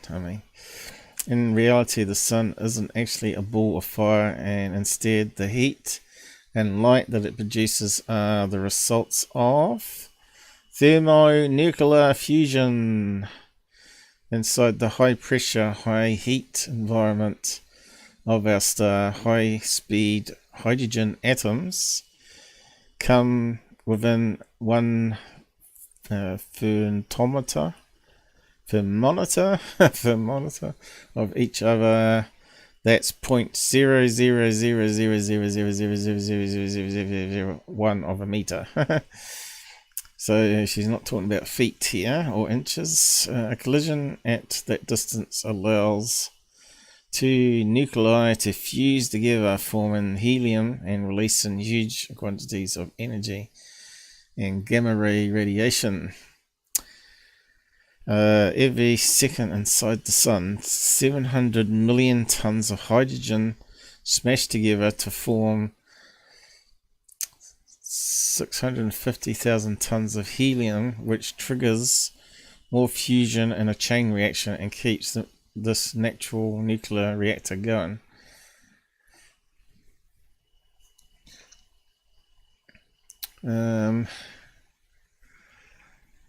But if it fuses into helium, surely we need more hydrogen to keep it going.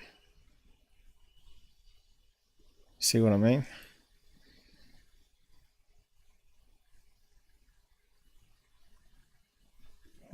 Seems a wee bit confusing there to me.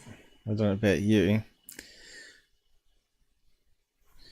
So 2 hydrogens form helium or whatever, and releases energy. But they're not going to come splitting apart from helium back into hydrogen, are they? And that's what atomic bombs are all about. Don't know if you can ask ChatGPT on that one.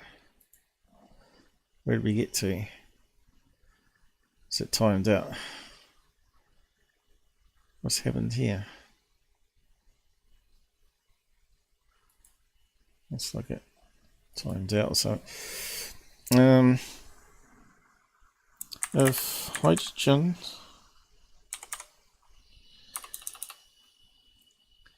we've got so much to learn, haven't we? Hydrogen fuses together in sun. Where does more hydrogen come from?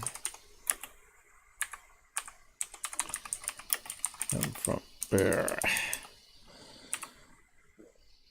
Let's see what the mastermind will come tell us. Let's see if it gets around spelling mistakes. Oh, yeah, it's going to confuse it. Where does hydrogen come from in the sun? Oh, well, we'll see what it says there. The sun gets this hydrogen, there we go, from the process of nuclear fusion, where two protons fuse together to form a diproton, which is highly unstable configuration where two protons temporarily create helium-2, a tiny fraction of time, 1 in 10. What's that number? It's quite a lot of zeros. That diproton will decay to deuterium, a heavy isotope of helium. About 3/4 of the sun is hydrogen, which is constantly fusing together. So let me just see if we can get our brain around that. So two hydrogens merge together and form helium-2, which is highly unstable. Is that what they're saying? And then it decays back into hydrogen again. So releases energy when it forms. If it decays back into hydrogen, that means it's got to absorb energy again from the sun, doesn't it?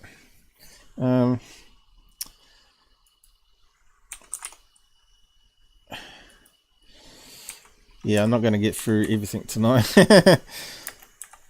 Does that mean the decay absorbs energy?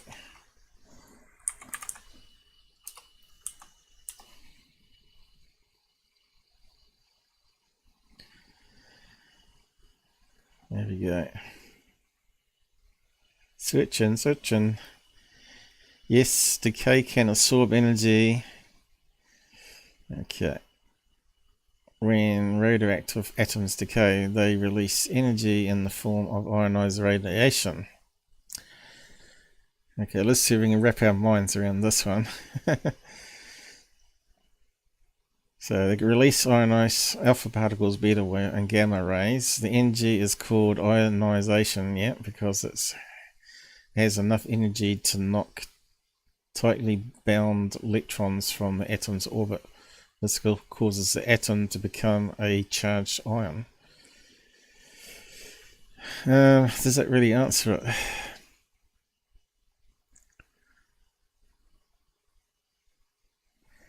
Doesn't, does it? Wouldn't that absorb the energy back from helium hydrogen fusion?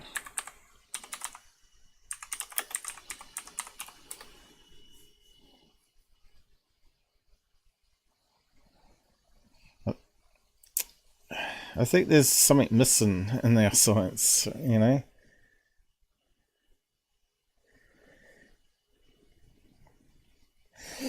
So now it's getting a bit more complicated. No, decay does not absorb energy from fusion. High energy collisions between light nuclei can result in fusion, which releases energy. Fusion of nuclei with lower mass than iron releases energy, while fusion of nuclei heavier than iron generally absorbs energy. Yeah, I don't think it's understanding where we're going.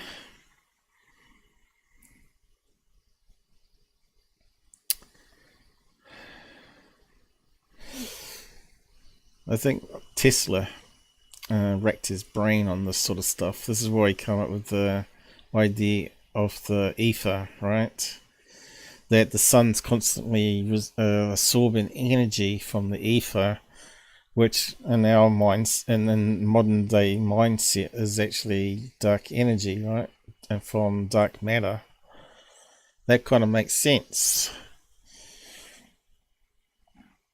But this doesn't make sense to me. Although I've not really looked into fusion and fission and all that sort of stuff. There's too much things to look into to understand. That's why you have scientists specialize in certain areas. But that must be why the sun gets old, right? It must be... So maybe what it does is it releases energy, but it also absorbs some of the energy, but most of the energy escapes, and eventually the sun breaks down. But then, wouldn't asteroid impacts and all that fuel more atoms into the mixture? Carbon, H2O, there's hydrogen there, right? So couldn't it literally keep on burning forever in that case? If there's always rocks and stuff being poured into the suns.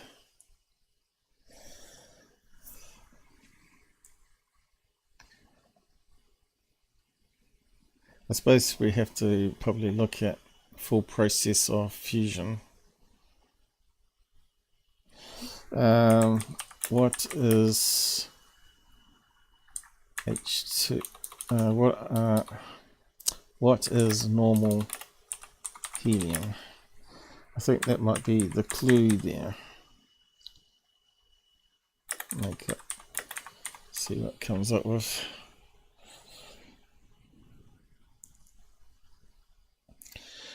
This is going to fry our brains.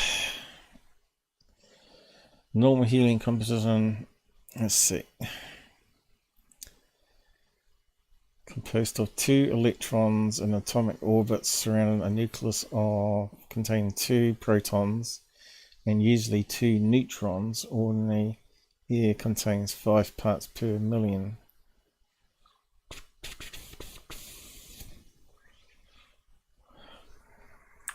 How's that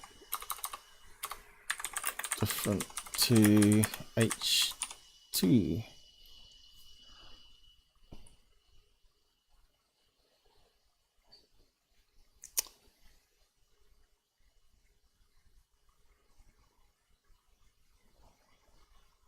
Helium dimmer.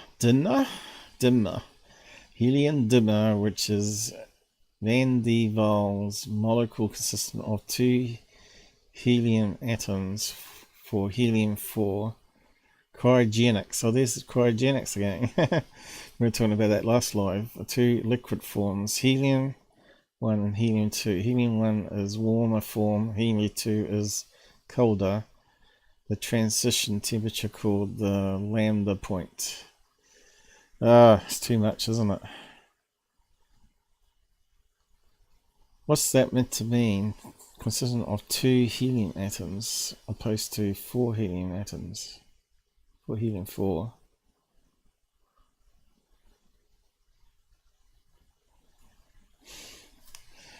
What's H2? What? H2.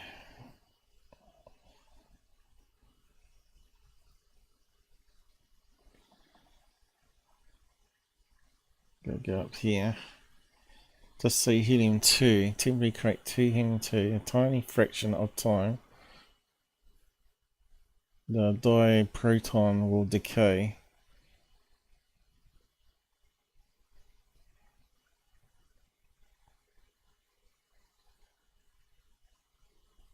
To deuterium, a heavy isotope of hydrogen.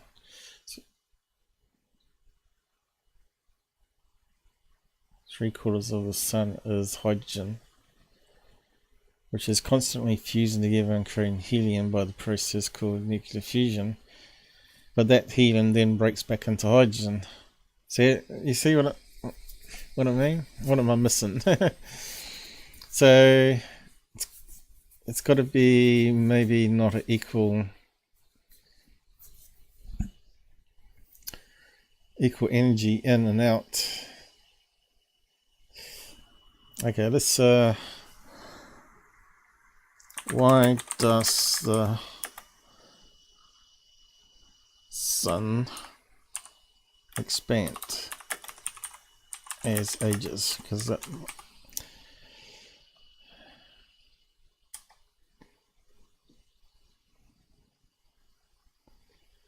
Here we go, here we go.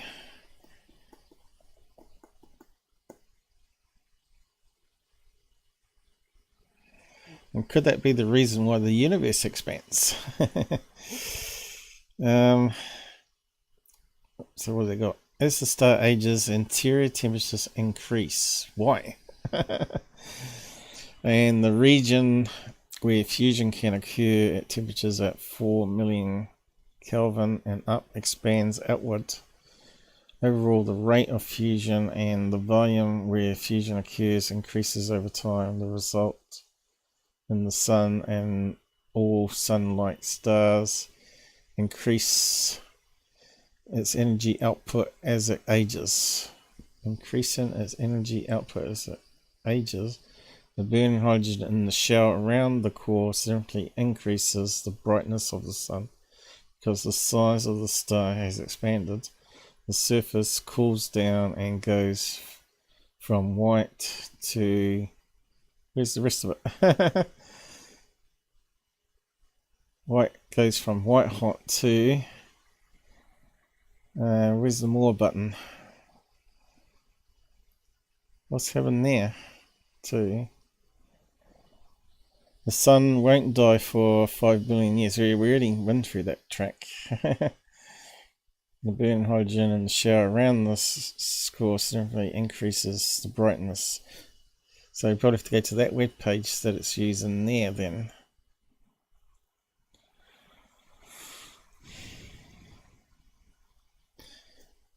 How do they know all this though? You know? How do the scientists really know all this? You'd have to observe a sun doing this, right? Another distant sun.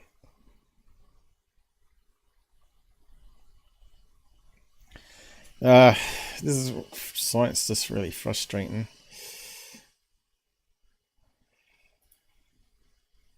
I can see why Tesla had a bit of trouble with it. Shelley, sorry, I don't want to cause... what? John out to leave. Yeah, he's got a son's birthday party happening. Was going to leave comments up. My health isn't holding, but be fine. Thank you, Charlie Roo. Okay.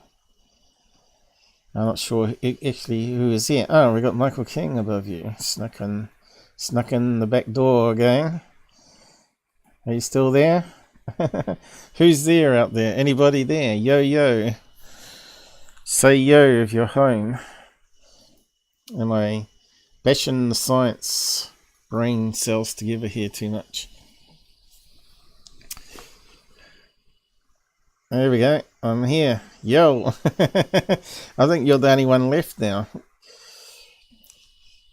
Me and the AI chatbot have scared off everybody trying to understand science, and we can see it's not so easy. We're just working through the myths here. I'm not sure how much you've been watching. Ah, Shelley's still here. Well, how come it only says one there?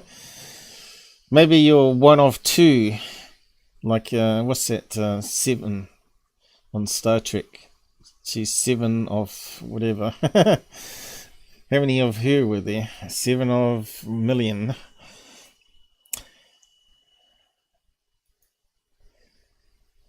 They talk about double gangers, so maybe you're double gangers. Which one of you are yin and which one of you is yang? Yin yang. I just got here. Had a long sleep in today. Ah, yes, slacker. Yeah, I'll probably be having a sleep in after this show too.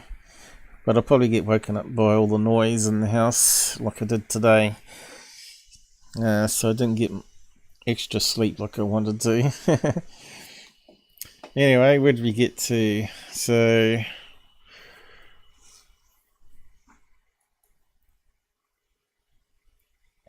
talking about the sun. What was this one? The sun is burning. So we know it's a fusion reaction. And that's why we went to ChatGPT to work out where all the hydrogen's, how it gets recycled, by the sounds of it. Forms hydrogen, which is helium that's unstable, and then forms hydrogen again. But it's got to be gradual loss of energy, I would have thought. Combine and splitting apart, combine and splitting apart. And I thought that would be why the sun expands. But why? I don't think they really know. I just think they're making some of it up. I think this is why we need to talk to alien Grace. They might have been around for billions of years and know a lot better than what we do. Like I said at the beginning of the show, I think maybe alien Grace could be caretakers of the universe. And that's why they hide in plain sight. Maybe they have a headquarters or a department store in the deep ocean there, and they come out occasionally and tease, goof on other people and stick needles in me. What was that one there? The asteroid belt is very hadousious. Hadousious, yeah. There is no doubt that there is a lot of rock in the area of our solar system known as the asteroid belt. Sitting between Mars and Jupiter, this band of fragments contains over 300,000 minor planets, and more than, I suppose that's what they call Pluto now, is it? And more than 750,000 separate asteroids measuring more than 3,280 feet, 1,000 meters across. The larger asteroids sometimes collide, spraying small fragments into the belt, and according to myth, endangering any spacecraft that dares to wave its way through. Bit like Star Wars, I guess. Yep, here we go. It's actually talking about Star Wars. The myth has been fueled by science fiction. When Han Solo takes the Millennium Falcon into the asteroid field in Star Wars, The Empire Strikes Back, C-3PO warns, "Sir, the possibility of successful navigation in asteroid field is approximately 3,720 to 1. If the Hoth asteroid field was anything like our own, he couldn't have been more wrong." See, the AI and that 3P30 is all wrong. In the 1970s, NASA's Pioneer 10 became the first spacecraft to navigate its way through the asteroid belt. Only a layer of aluminum, or aluminum to Americans, honeycomb protected Pioneer, but despite the apparent danger, it made it through with no trouble. Not because of careful evasion, but because the distance between asteroids is huge and space is huge. The belt spans an area of space approximately 140 million miles. Is that all? Across. On average, there's a distance of around 600,000 miles between the asteroids, which is more than twice the distance from the Earth to the Moon when compared to the crowded space imagined in movies. So there you go. I wonder if it's the same in Saturn rings, with the rings going around. A much bigger danger in the asteroid belt is the dust-sized particles. That's what I was talking about. As you're traveling faster and faster, all those particles hitting the outside of the craft has got to eventually cause a problem. It's going to, like space rust, isn't it? It's going to impact and gradually break down the material layers and eventually rupture. So if you had a spaceship traveling to the nearest exoplanet, how's it even going to be possible? You'd have to keep retrofitting a shield in the front of the craft, I would have thought. Because I don't think you can do it with force fields, even though they're trying to look at the idea of force fields. If you're traveling really fast, you've got to project that force field in the front of the craft, which would be like electrostatic, and push the rocks away. Assuming they got water maybe in it. I don't know. Carbon. I just can't see it. I think you just have to keep replacing the shield in the front of the craft. But how would you do that? You'd have to do it live while you're in space, wouldn't you? You'd have to climb out on the surface while you're traveling at 800,000 miles per hour, as we were reading previously. And replace sheets of metal with new sheets of metal or mesh or whatever. Yeah, there's lots of things they're going to have to work out. Elon's got his stuff cut out for him. First of all, we've got to get to Mars. Then it's going to take God knows how many thousands of years to get further from there out into the rest of the space. What's the next one? The sun is yellow. Okay, so this is going to be a strange one. Sunsets like the one appear red because the light from the sun has travelled further through the atmosphere and most of the shorter wavelengths, blues and violets, have been scattered away. Okay, there you go. Every Korean Weldon toddler knows the sky is blue and the sun is yellow. Even though it looks red there. Yellow and red. Even though you should never look directly at the sun. Photographs reveal a yellowish hue, and when you look up at the sunny day, a distinctive orange tinge appears as the sun dips over the horizon. However, the yellowish is just an illusion. The sun produces all wavelengths of visible light, and therefore its true color is white. There you go. And that's where the prism thing comes in, the experiment, where it splits into different wavelengths, right?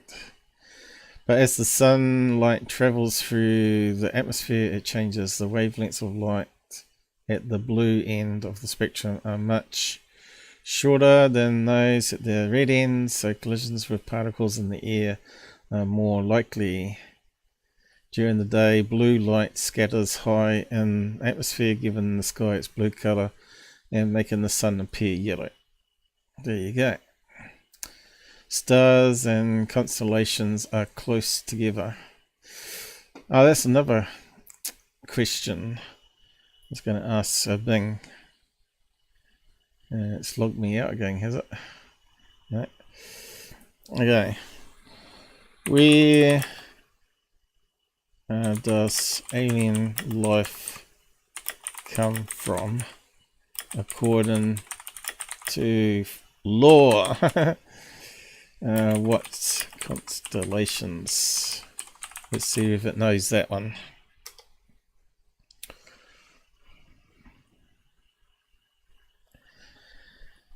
Here we go, here we go. I wonder what it's going to find.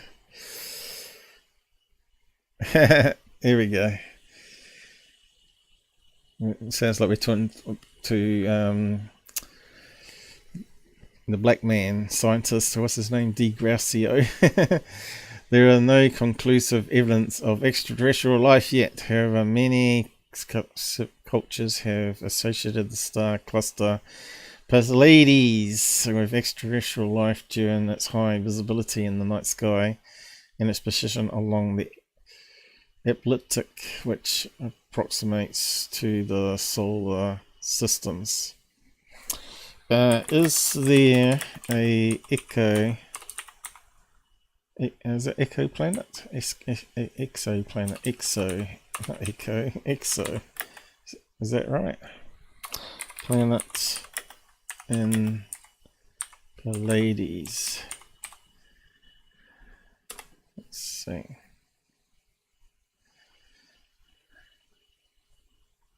Come on. Tell us. Only 800 stars in it. Yeah, but we asked about planets. Okay. Group of more than 800 stars located about 410 light years. So that's a lot further than the 4.2 that we got from the nearest one to us, which would take 36 years traveling at an incredible speed. From Earth is a constellation Taurus. Although NASA's Kepler Space Telescope has spent the last 8 years searching for Earth-like exoplanets. I spelled it wrong. Oh, there we go. That's why. Exco. The orbit other stars. There is no conclusion evidence of a exoplanet in Pleiades. So why would aliens come from there then? Maybe because they haven't found it.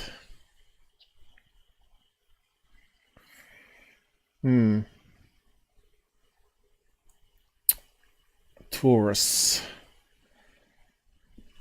Is it Sirius? We've heard about Sirius before. Sirius B.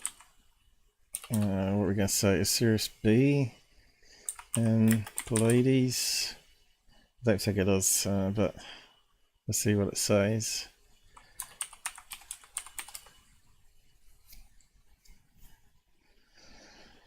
Because we know the stories of aliens come from there, from Africa, which, you know, I've debunked. There you go. At least it's answered. It's trying to give us star maps here, by the looks of it. Pleiades is an open star cluster containing middle-aged hot B-type stars located in the constellation Taurus. Sirus B is a white dwarf located in constellation Canis Major. So much to know, isn't it?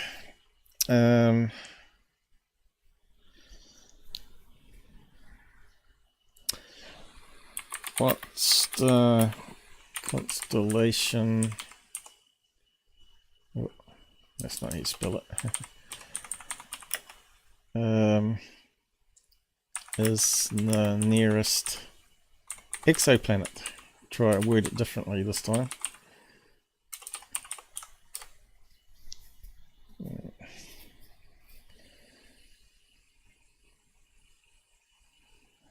Nearest exoplanet, okay, we've had that before. Proxima Sirius Centauria B, which is located. So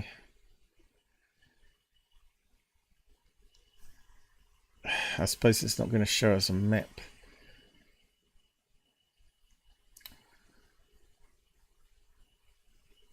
Because remember, it doesn't show me what country, okay, what country can see Proxima?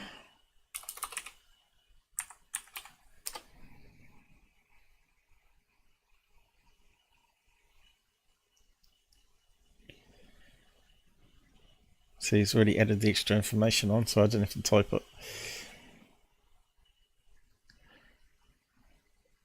So it looks like Australia. So that rules out these guys in America. Alpha Centauri star system, which is visible from the southern hemisphere. There we go. Therefore, countries in the southern hemisphere: Australia, New Zealand, Chile, Argentina, South Africa.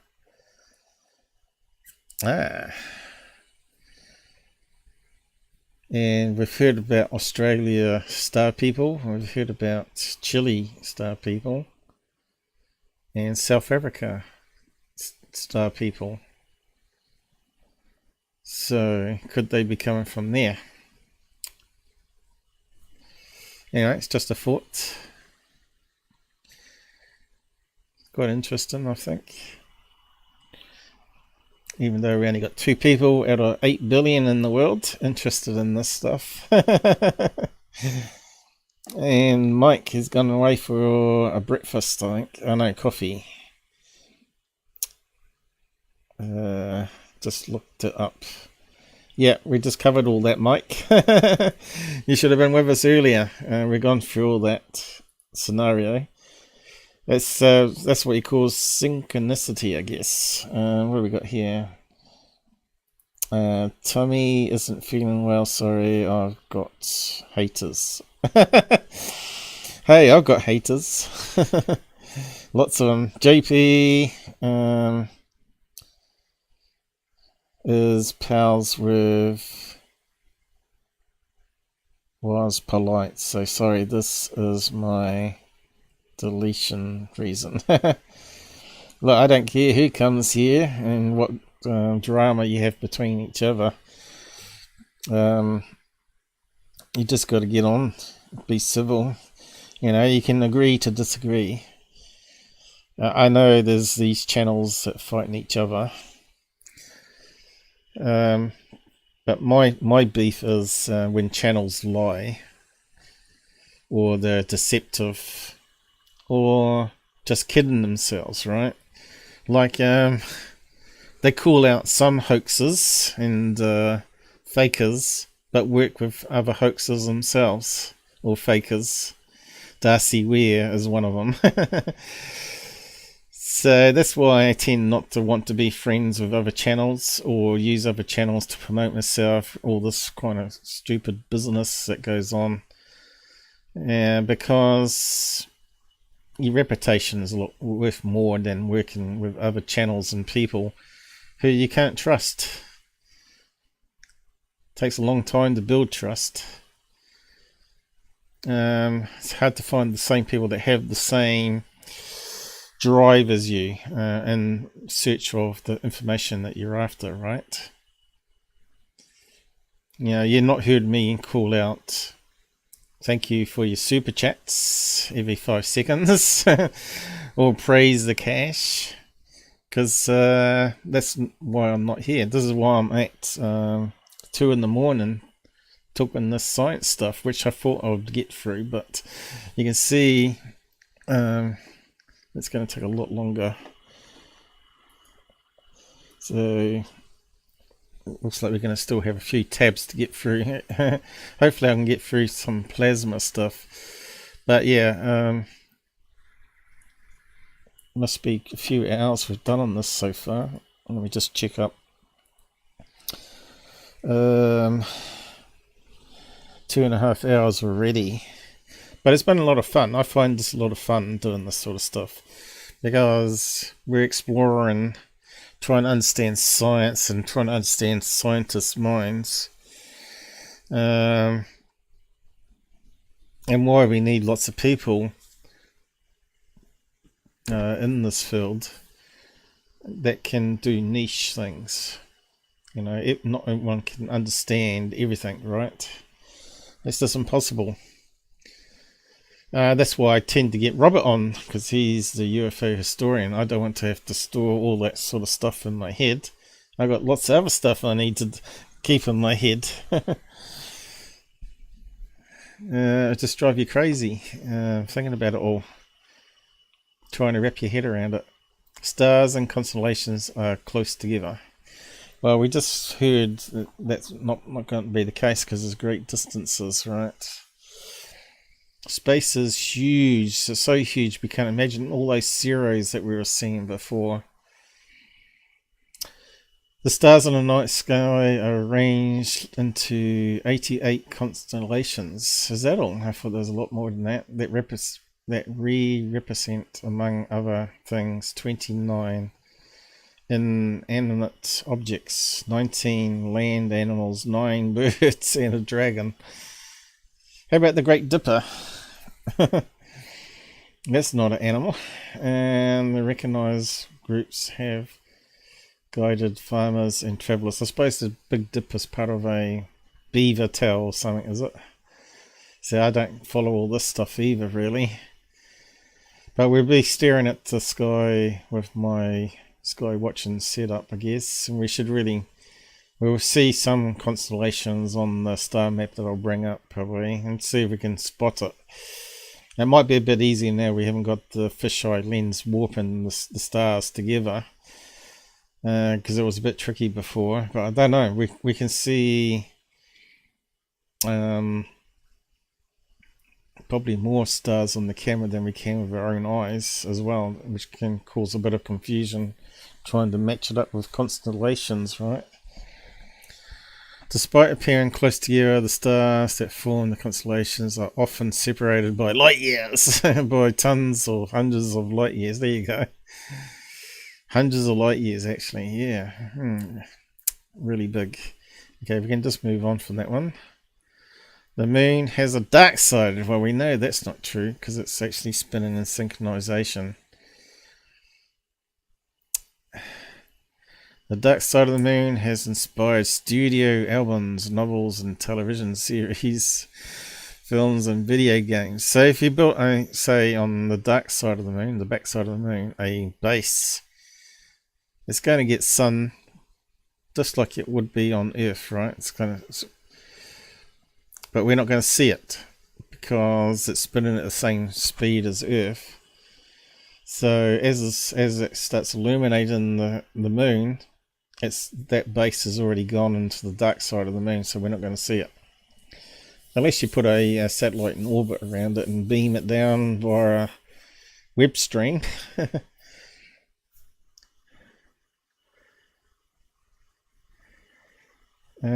What do we got here? For photographic evidence, you only have to look at the first ever images of the far side of the moon captured in 1959, because all the alien conspiracies and buildings on the Mars guys think it's been airbrushed off. Okay, what's the next one? The Great Wall of China can be seen from space. So what do you reckon on that one?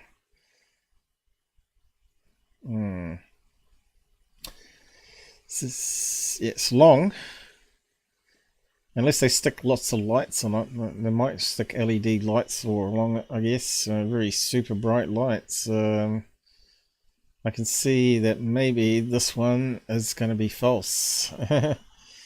So let's see. The Great Wall of China is the longest human-made structure in the world and spans incredibly 13,000 miles. I'll just round it down. And the idea that it might be visible from outer space is a popular one and has been around since the 1930s, but unfortunately it is only partly true. The Great Wall might be very long, but of course it's not remotely as wide here. Just over 20 feet, is that all? 6 meters. At its base. Not only that, it's constructed from materials that blend well with the surrounding terrain. In low Earth orbit, which starts at 99 miles altitude, the wall is easy to pick out on a radar images, but it's invisible to the naked eye. Low orbit, you can't see it. Yeah, when you think about it, I don't think we did see it on NASA images, right? During the time on the International Space Station in March 2013, Commander Chris Hadfield tweeted, "I did not see the Great Wall of China from space, and neither did the Chinese astronauts. With a big camera lens and clear air, maybe." Okay. Earth's shadow causes the lunar phases. Well, we know that's not true, right? Because we know that's illuminated by the sun.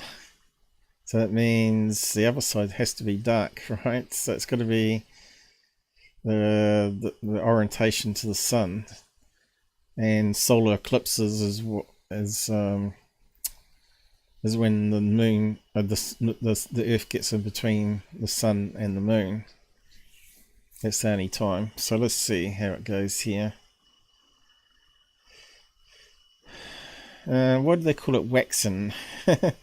Waxing on and waxing off. Waxing crescent. Yeah, I suppose that's another question. Yeah, we've been terminated again. Why is the moon called waxing? It's not the kind of wax we're thinking of again.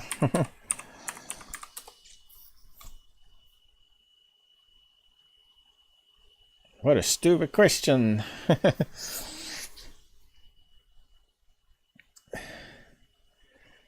The moon is called waxing when it's increasing in illumination from the new moon up to the full moon. The opposite phase is the waxing moon, which occurs after the full moon and until waxing and waning. Is it waning? Waning? Waning. Waxing and waning phases are also known as the moon grow and decrease phases. Yeah. What is the meaning of waxing though? Let's see what comes up with that one.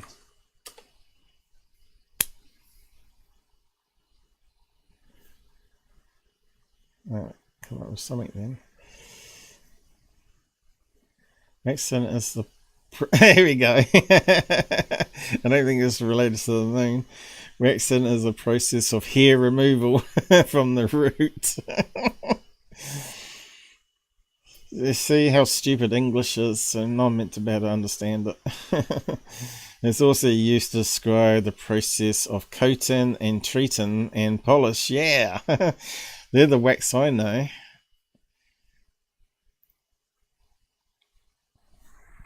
And I'll just say you forgot also moon phases. See what it says to that.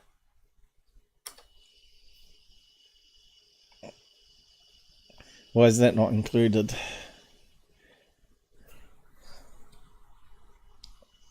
I apologise. The waxing and waning phases of the moon refer to the moon's growing. We've just been through that. Waxing phase is when, yeah, we've just been through all that. But why isn't it in that description? So you can see how the AI is not really that. It's not really thinking. It's just splicing things together. But yeah, it's a good test, isn't it? They'll probably be learning from me. There's that damn Kiwi again. He's trying to break our AI system with silly questions. Oh, what's happened there? Why does it suddenly put it there? Oh, right, must have opened up the window, is it? God, I've only been through a couple of tabs. This sucks. So, yeah, what we're meant to be looking at, they are actually the result of the sun rising and setting over the visible side of the moon, which is what I said. During the full moon, our satellite is on the opposite side of Earth to the sun. We see the sunlight illumination. Okay, next one. Light isn't affected by gravity. Yeah, this is another thing that sort of kicks me in the guts science-wise, saying that the light is an energy packet and it's not actually a particle and has no mass, right? And this is where all that sort of space-time and Einstein stuff comes from. So what is it going to say here? Gravity is an attractive force between two objects. So if light is actually a particle with a wee bit of mass, then the Earth's mass should technically draw in the light, shouldn't it? but they're saying it doesn't. So there's another thing that seems to be in conflict in my head. Two objects with mass and light and is transmitted by photons which have no mass. See, I just don't believe that. I just don't. So light can't possibly be affected by gravity. I think our science is going to be shaken up at some stage. But if this is true, how is the black holes can prevent light from escaping? Yeah, here's Einstein again, is it? Yeah. The laws of gravity we know are the work of Isaac Newton, who said that gravity is a pulling force that works when both objects involved have mass. However, Einstein overhauled this theory by suggesting it was the result of shape of fabric of the universe.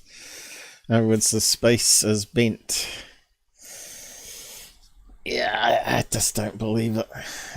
I just don't believe it. I think there's going to be some big changes coming up at some stage. We won't be alive to see it properly. I think once we get into space, everything might change when they get and explore things more. But like I said, it's going to take a long time. Probably even millions and billions of years, who knows. Imagine placing a heavy ball on a sheet of rubber. Yeah. And it hasn't got a picture of it. Puts a little dimple in and the water runs down the dimple, like, you know. That's just the concept. The Mercury is the hottest planet in the solar system. Well, it's the closest to the sun, you'd think. The sun belts out. Sun belts? I think that's just a bad word, I think. Sun belts out an incredible 3.8 times 1,000 joules of energy every second. Is that all? And Mercury is right in the firing line, orbiting at an average distance of 36 million miles. Is that all? A mere drop in the ocean, although they're almost 3 times closer than the Earth's solar orbit. During the day, temperatures soar to around 800 degrees Fahrenheit. So surely it must be the hottest planet in the solar system. Not quite. Venus, which orbits nearly twice as far from the Sun, has an average temperature of 864 degrees Fahrenheit, hot enough to melt lead. Okay, so what was the difference in temperatures? Didn't say what the temperature of Mercury was. Here we go.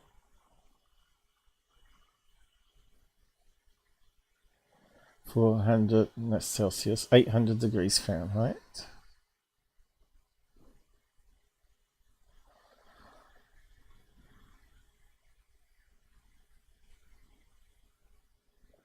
And that's 64 degrees more. Okay. The difference is down to the atmosphere, of course. On Venus, the atmosphere is thick and composed mainly of carbon dioxide, trapping the heat in an insulating bubble. Well, Mercury has a very thin atmosphere. When it turns from the sun at night, the temperature plummets to negative 292 degrees Fahrenheit. Yikes! So Earth is nicer than that, right?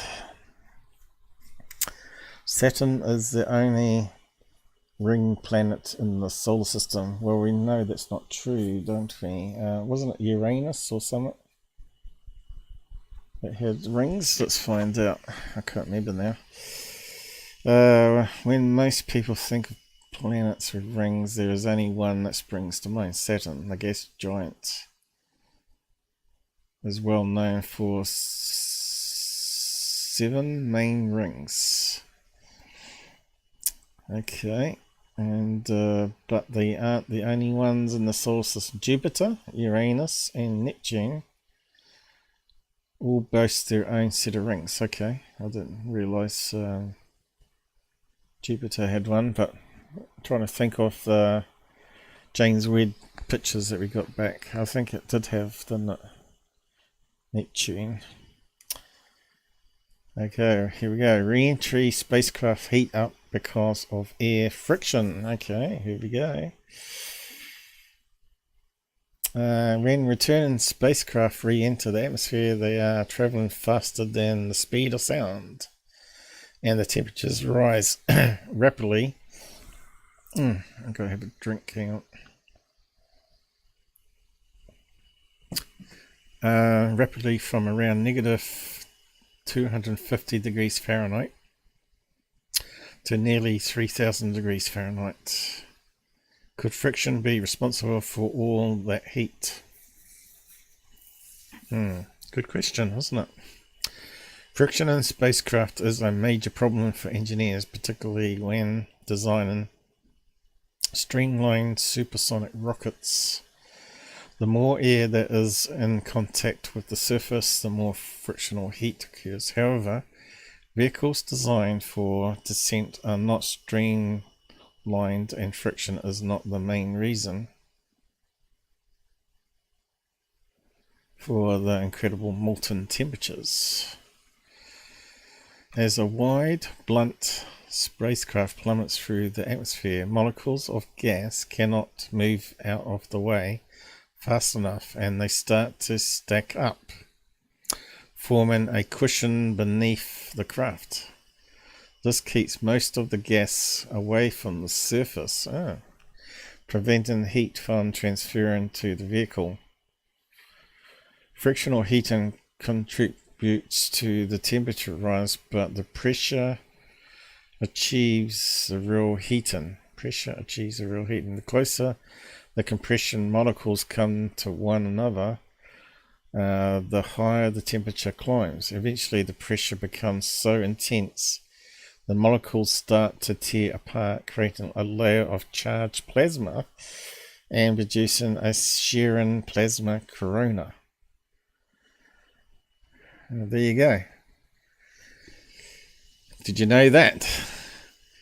It's not the friction of the air, it's the pressure wave, is it? The pressure wave is what they're saying there. Cushion. And it causes plasma to be formed. Creating a layer of charged plasma. So if UFOs were coming into the atmosphere at hypersonic speeds, surely that's going to have to create something similar, like a plasma charge field around it. The pressure would keep the air molecules away, but you'd still form plasma in the same way, right?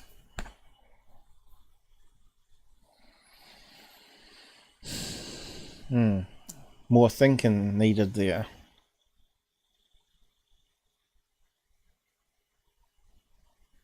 And that could be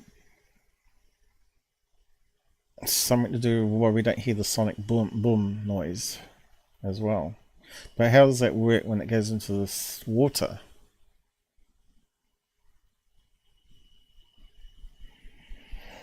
More questions than answers, right? Stars twinkle. The famous nursery rhyme. But although stars appear to twinkle in the sky, the flickering is just an illusion. We know this.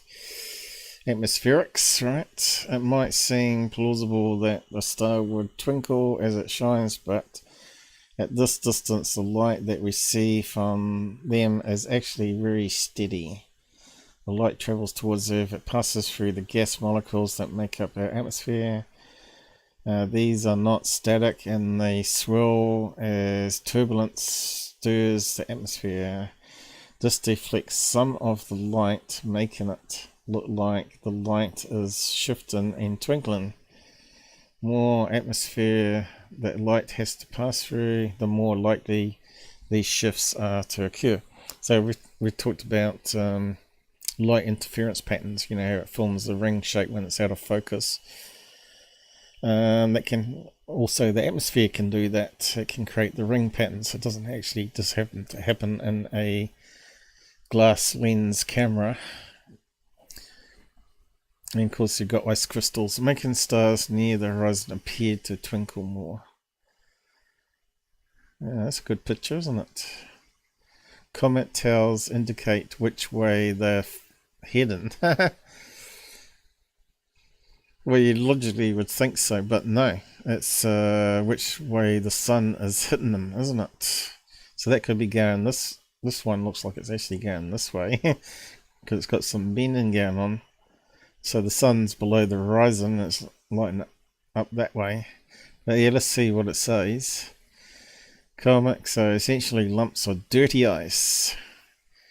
And they approach the sun, they heat up, releasing gas and dust. On Earth, we would expect the resultant tail to point backwards like a streak of a fallen meteor, but in space there is no air. Comets are shaped and blown by radiation pressure and solar winds, which I'm probably not going to get time to get to by that tabs there.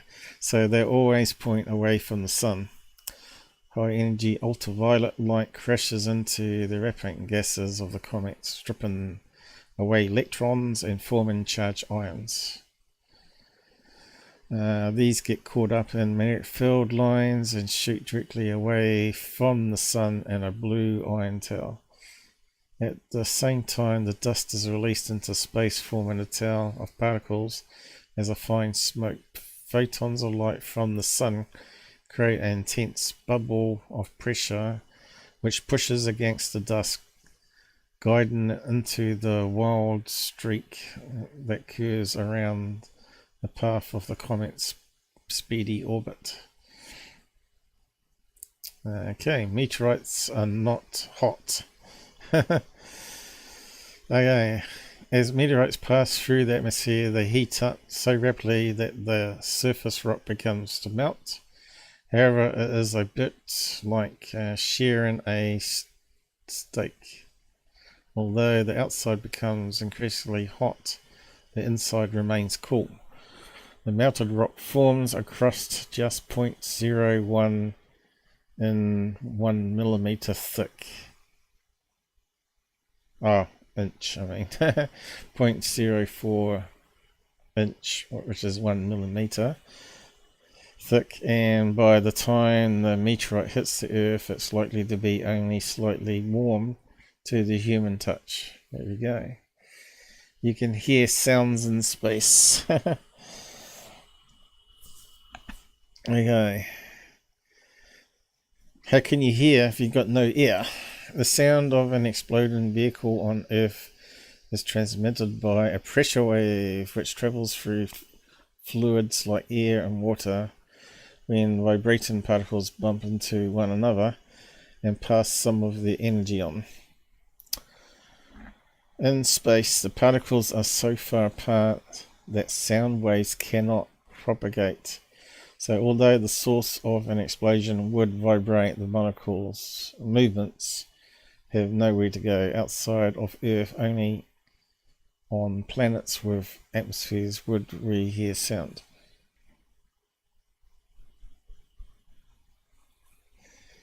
Yeah.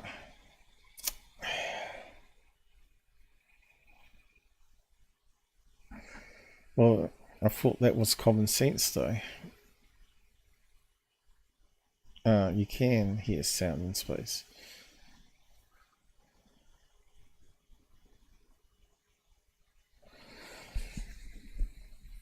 Who said you can't hear? What's that mean though? Did someone say you can hear sounds in space? I don't understand this one. Travels through fluids, yeah. Space, particles so far apart that sound waves cannot propagate, yeah. So you can't hear sounds. Outside of Earth, only on planets with atmosphere would we hear sound. I don't understand that one. Do people really think you can hear in space?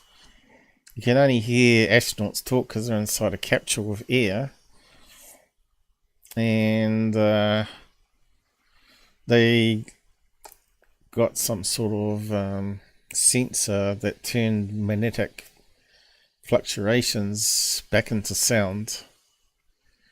And you've heard those strange space sounds that we played few lives back now. Sounds in Space, which was some sort of experiment, but it was artificially produced, right? Because of they were converting the data into sound, which is not quite the same thing. Space is an empty vacuum. Well, we know that's not true. Outer space is the closest place to true vacuum in the universe and is far emptier of any particles than anything we can produce on Earth. However, there is so much hydrogen in the universe that a few atoms can still be found in every cubic meter of space. There we go. What's the next one? There is no gravity in space. Actually, craft like the International Space Station is constantly under the influence of Earth's gravity. Yeah, we know this. This is what keeps them in orbit, and the weightlessness that the astronauts experience is because they are falling gradually towards Earth.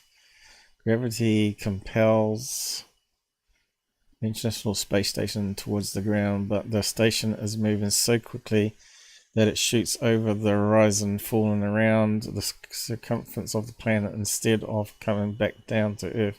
Essentially, the astronauts inside are in a constant free fall. So the gravity's pulling the ship down, but the ship's moving so fast that it's skimming. Is it? Is that the word to use? Skims back into orbit.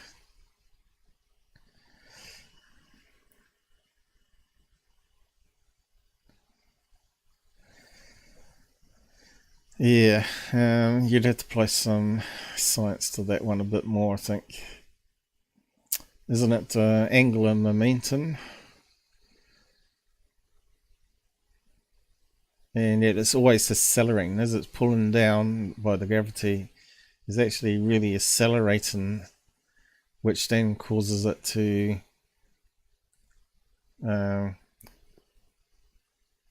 bend back out. So it's constantly falling and adjusting again. So yeah, again, you can see how hard it is to wrap all this around your brain. It's not very well explained there. Maybe she didn't know how to explain it. Let's see what Edge would say. Go on, chatbot. Where are you gone?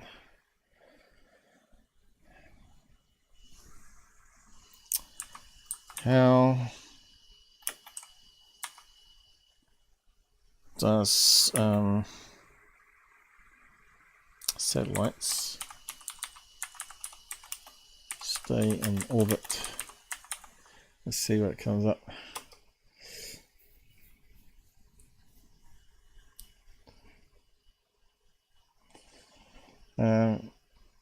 Some of this would be really hard just to put it into words, I think. They'll probably have to draw diagrams. I think the bot, this AI bot, will have to expand. The satellite stays in orbit by balancing two factors: its velocity and the gravitational pull of the Earth. When the rocket reaches its location above the Earth, it releases the satellite. It picks up on the rocket's energy to stay in motion. Once the speed of the satellite balances with the Earth's gravity, the satellite remains in place.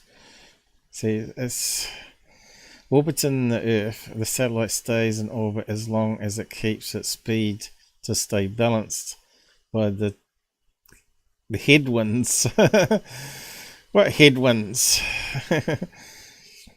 See, I don't really find that a satisfactory reply, really. It's got to be free falling and bouncing, because the free fall causes more, keeps the speed constant, or accelerates and goes back into, keeps it in that orbit plane. There's got to be a better way to explain that. Science, man, science, I tell you. And here we're trying to understand aliens. When we got to understand all this other stuff first, right?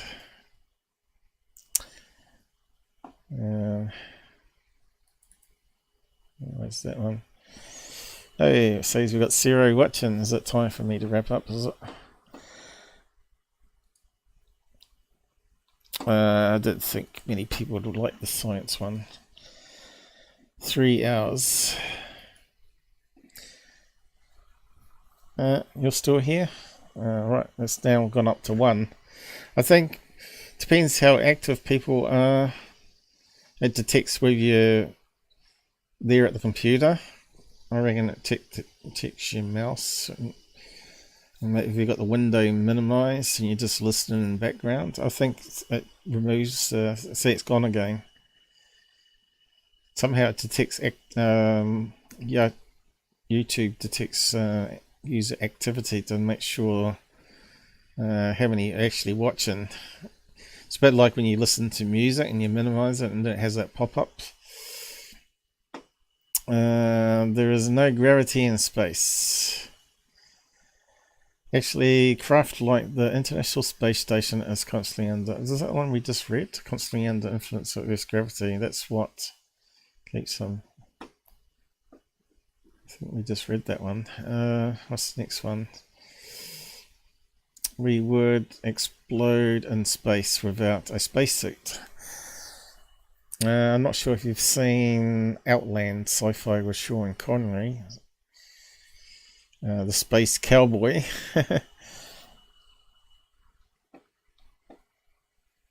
Yeah, you're still here. Good one. I got 1 fan. Yay! I have to grift. I have to start a grifting channel and see.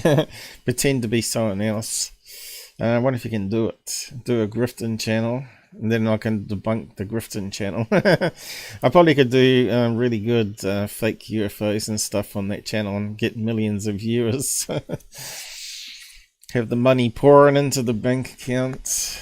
I just couldn't do it though. I'd like to do it, but I just couldn't do it. It goes against my moral ground. I could do a Goophonian.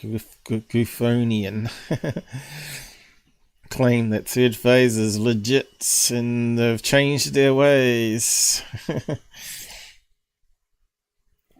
No, I'm still definitely active on the computer and have it up on screen. Well, you got a dual monitor, have you? Got that. That way you can do stuff while the other one's showing it.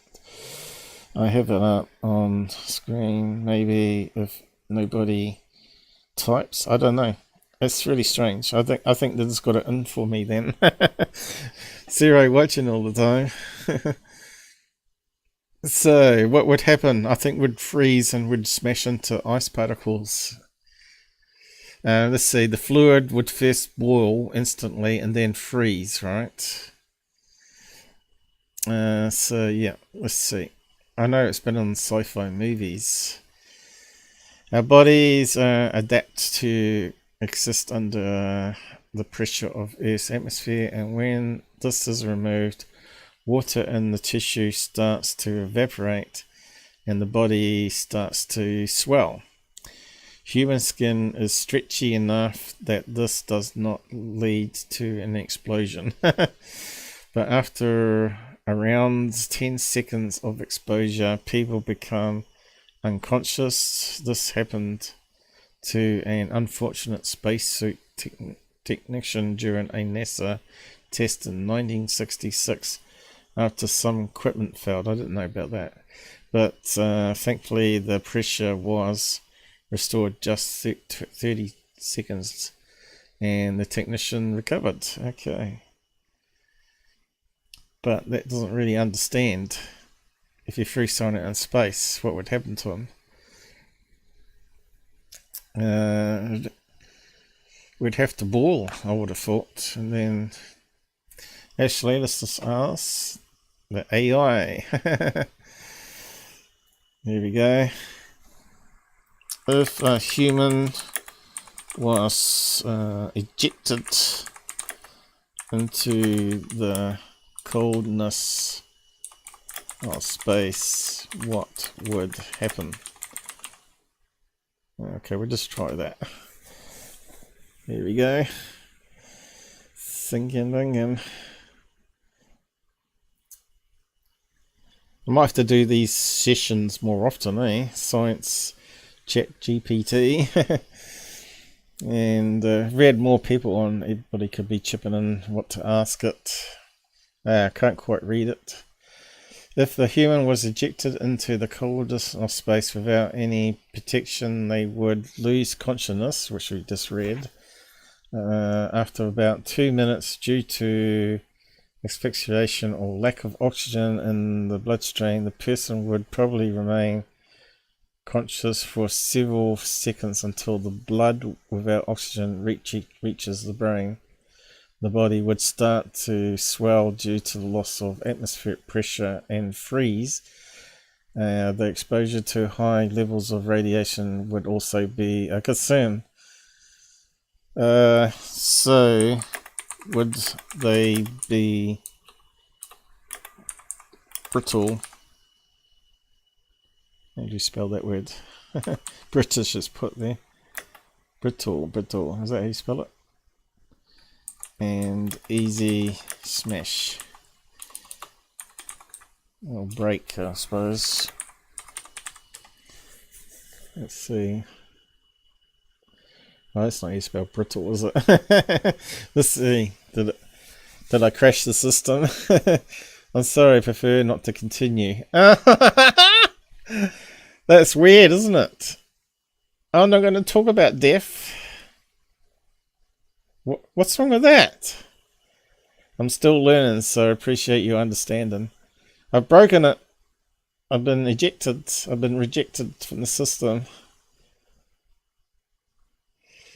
They probably think I'm plotting a murder. I'm going to take Goof on up to space and eject him into space. That is a funny response, isn't it? I'm going to be banned. I have my account deleted probably by Microsoft. Let's see. It's not going to let me do. I have to do a new topic now. New topic. Paul's broken it.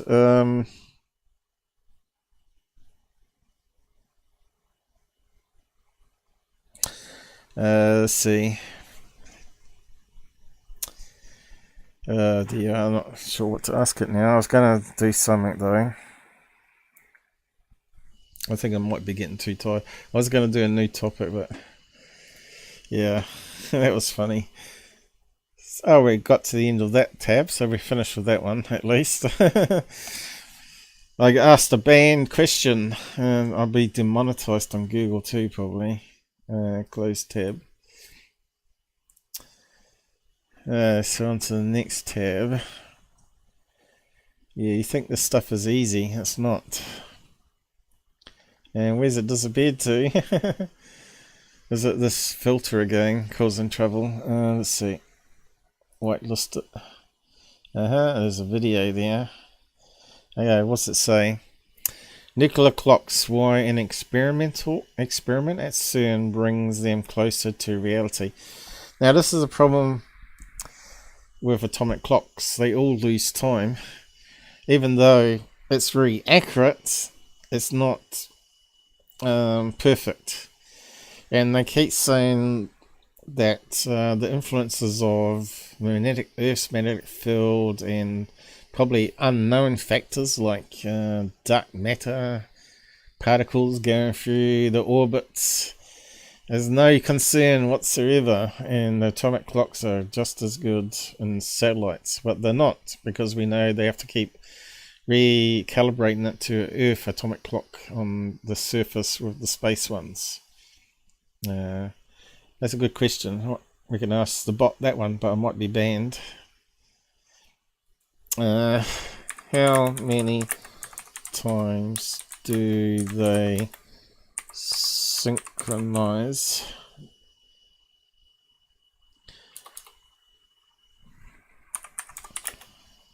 atomic clock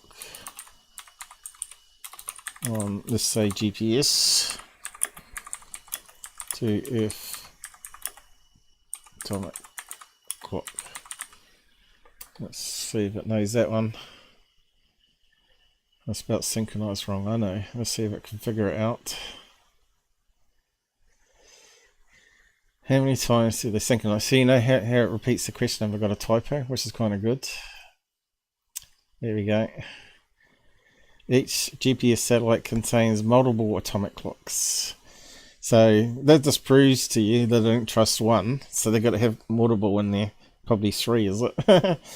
That contribute very precise time data to GPS signal. GPS receivers decode these signals efficiently, synchronizing each receiver to the atomic clocks. However, even atomic clocks on GPS satellites must be set updates 2 times per day. There you go.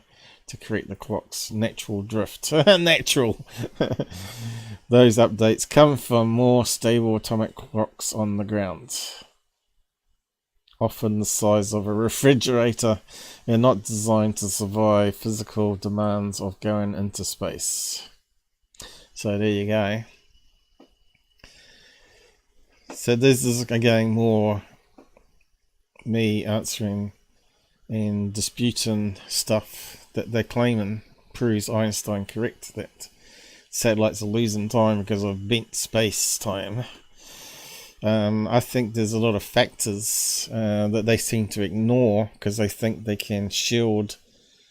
I think there's like 3 layers of shielding around these atomic clocks so they can't be affected by magnetic fields, but it's not perfect.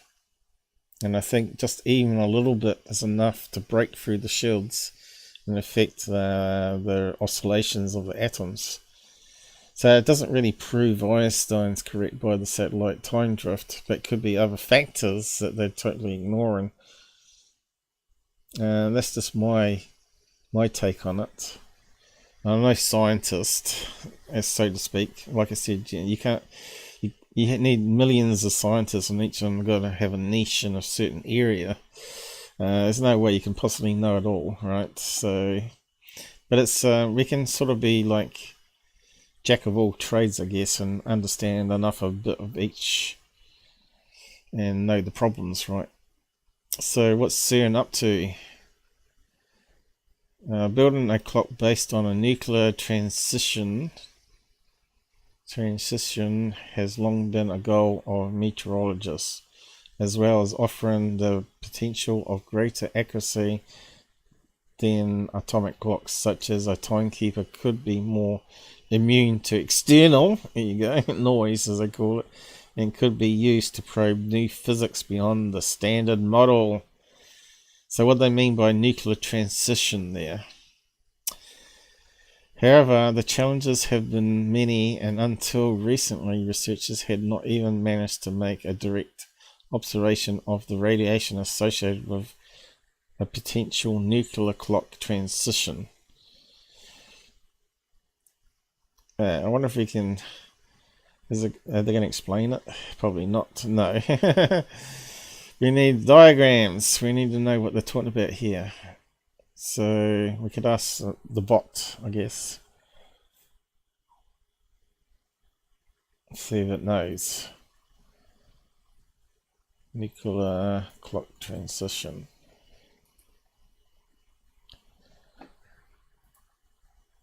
Or maybe just nuclear transition. What is meant by... Why is it not typing in? Have I been banned again? What is meant Fine. There we go. They're going to start charging me. Well, that's another thing. Hope it doesn't charge us to use Bing. I hope it's free. It'll probably come up and say you've exceeded your limit for 1 day or something probably. Let's go up. A nuclear clock or nuclear optical clock is a notional clock that would use the frequency of a nuclear transition as its reference frequency in the same manner as atomic clock uses the frequency of an electronic transition in an atomic shell. Yeah, so sort of gobbledygook, isn't it? Nuclear transition reference frequency, same manner as atomic clock uses frequency of electronic transition in atomic shell. Unlike current atomic clocks, which make use of oscillations in the outer electron shells, okay, nuclear clocks employed oscillations within the nucleus as their timekeeper. In both cases, the oscillations are the product of transitions between defined energy levels which can be excited by laser light. Okay, so did we get that? So one's in the outer electron shells and the other one is within the nucleus of the atom.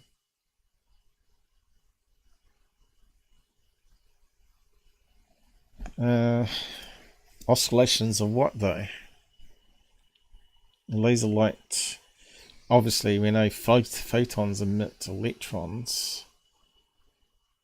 So the laser light goes in there, specific wavelength, causes electron to jump shells, emit from the atom. See, again, it's not terribly clear, is it? We need a diagram. Let's just try that.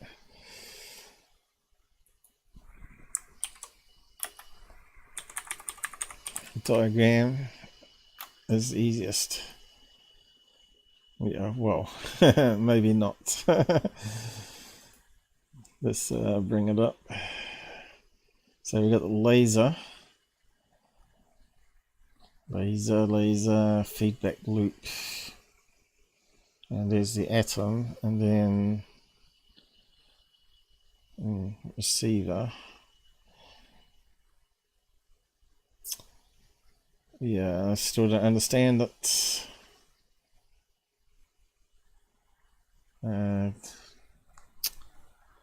Time.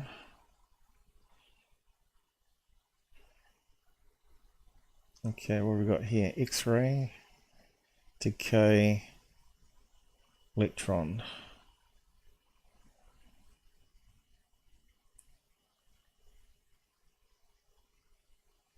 Okay, I'm sort of still not understanding how they're doing it. Yeah, there you go. It's quite simple, really.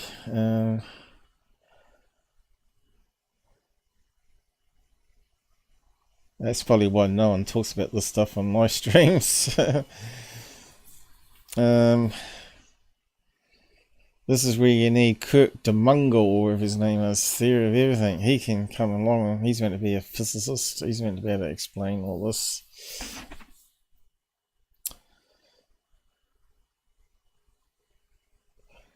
So much to understand, isn't it? Oh, look at this thing here. Optical latence clock. I give up. Okay, we've got something here. Cesium. Cesium is what's used in atomic clocks, isn't it? So it looks like shell levels there.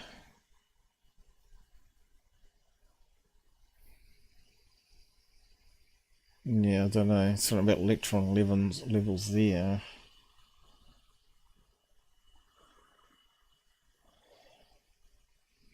Yeah, give up. It's too late in the night now. I'm going to probably have to wrap up in a minute. So much for getting through all these. Paul talks too much. The change earlier this year when a team of researchers working at Pleiades experiment at CERN made the first direct observation of vacuum ultraviolet light from a transition in thorium-229.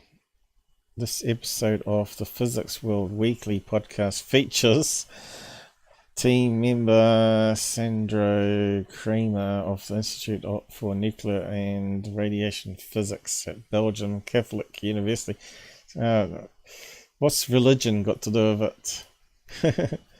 It explains why physicists are keen on building a nuclear clock, why it's been so difficult, and what the ice satellite measurement means for the future of timekeeping. Yeah.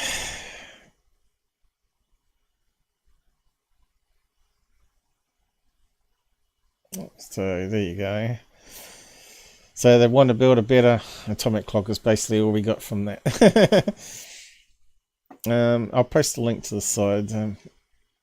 Maybe you'd be interested in more research on that.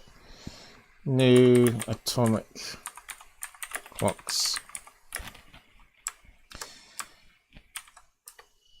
Let's go on to the next one. How long have we been going for? Feels like ages now. Let's get into that witching hour for me. What am I doing?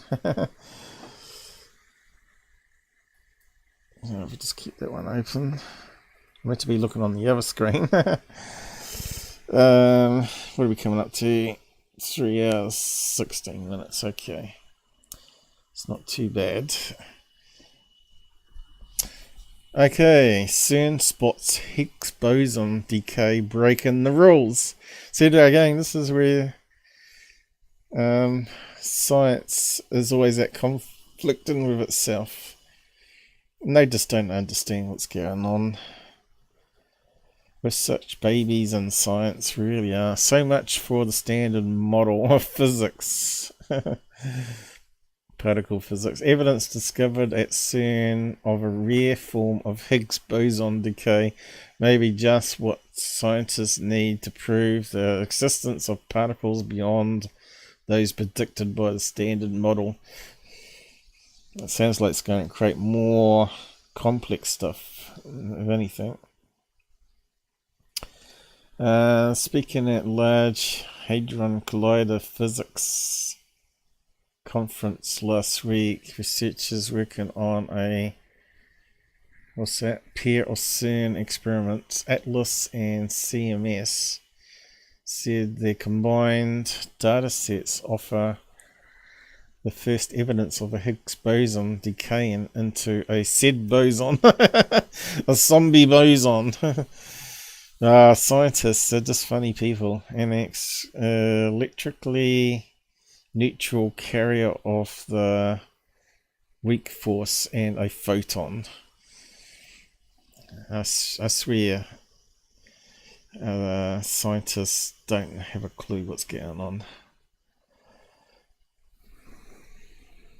But yeah, I suppose it's a nice fun job though, if you're into that sort of stuff. Saves digging roads, I suppose. Higgs boson decay in various ways. They can split into a pair of leptons. Not lepton T, electron and positron, for example, or a pair of electrons, heavier cousin muons. It's all possible for a Higgs boson to decay into two photons, but here's where things start to get tricky and weird. A Higgs boson doesn't get there directly. Instead of going from Higgs directly to photons, the decay process via a intimate loop of virtual particles, make-believe particles, here they come, that pop in and out of existence. Yeah, that sounds like Goofon's brain cells, and cannot be directly detected. These virtual particles could include new, as yet undiscovered particles that interact with Higgs boson, CERN said. That's what I keep saying, that all particles are just all this dense energy. And you break a particle into other particles, which is just more different energy patterns.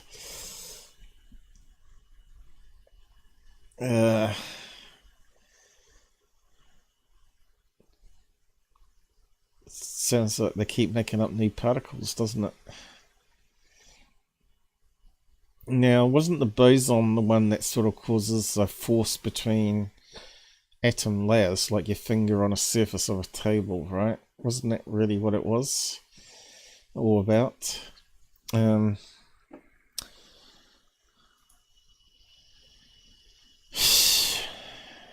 chat one's gone again.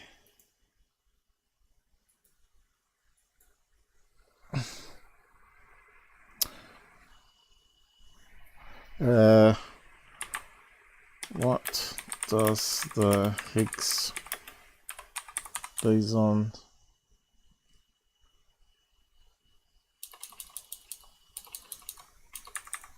Yeah, how does that fit in the atom though? Is it like on the surface of the nucleus or another orbit? Higgs boson orbit atom. Let's see what it says to that. I should have said not does. Let's see if it can figure it out. Let's see what it said. The Higgs boson is an elementary particle in the standard model of particle physics produced by the quantum excitation of Higgs field, one of the fields in the particle physics theory. It does not orbit an atom. So what does it do then?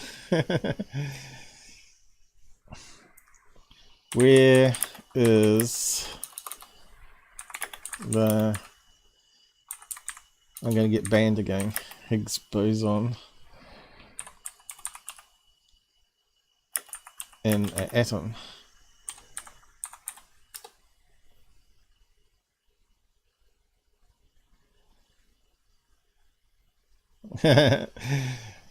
So it's not part of anything. It just floats in space, does it? The Higgs boson is not part of an atom as an elementary particle in the standard model of particle physics, blah blah blah blah, quantum, blah, one of the fields in particle physics theory.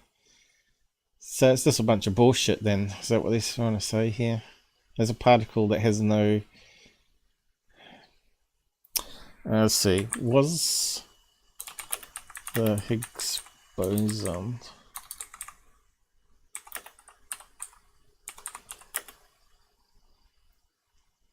meant to explain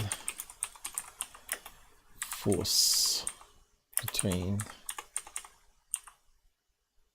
atoms? I don't know how you explain it.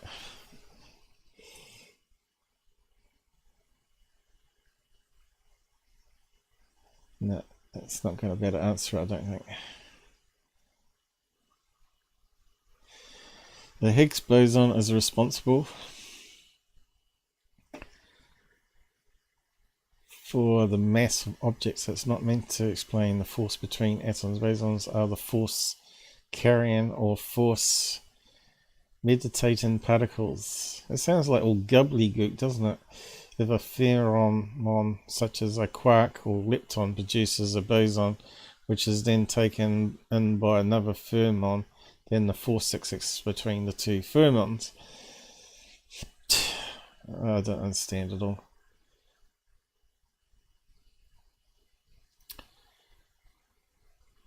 Do you, Michael King, do you understand the boson nonsense? Responsible for the mass of objects. So if that's the case, when you talk about mass reduction of UFOs, then if you've got a charged skin, somehow it's going to affect the Higgs boson, which is not part of the atom. But where is it then? Is it in free space? You see what I mean? It doesn't really make any sense to me. Not really, mate. Never looked into it. But yeah, this is why I'm looking into it, because we're seeing how it sort of connects into the alien UFO side of things. And UFOs, of course, UFO technology.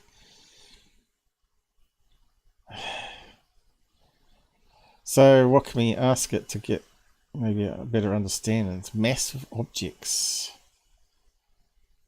Is not meant to explain the force between, because bosons are the force carrying or the force meditating particles.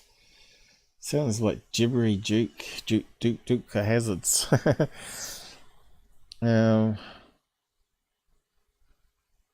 So it's like a little particle wave that goes between the other particles of the atom.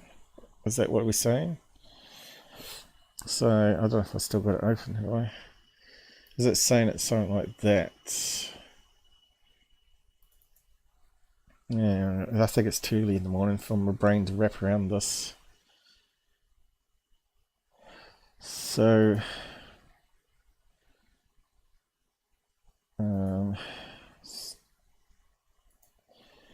we're talking about maybe a proton, neutron, and there's a, I don't know if you do a squiggly line or not. The Higgs boson produces field between particles, which makes the mass.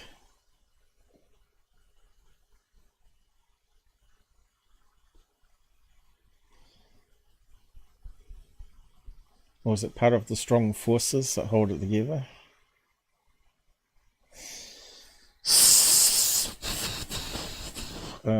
I think something's not right with the whole science of all this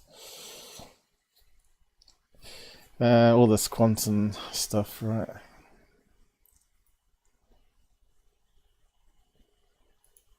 Yeah, I'm not sure what can ask the AI. So we got to the end of that one. So we'll just post it down the side. Higgs Decay.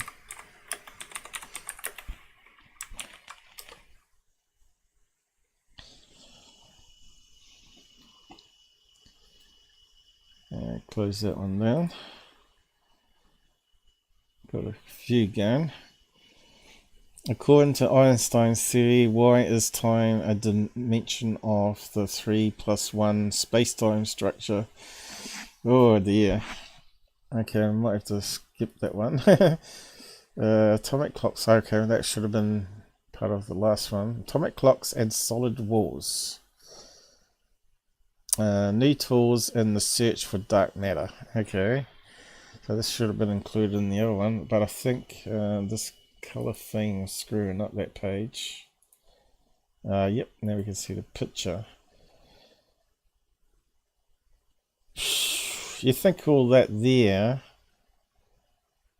all those atoms used to do these experiments would affect the experiment itself, right?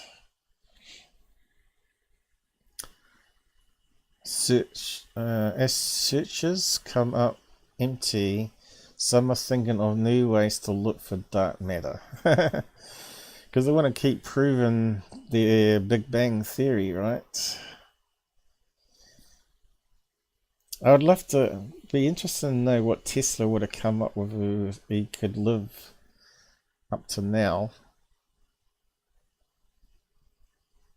Countless experiments around the world are hoping to reap scientific glory for the first detection of dark matter. Tell us about it.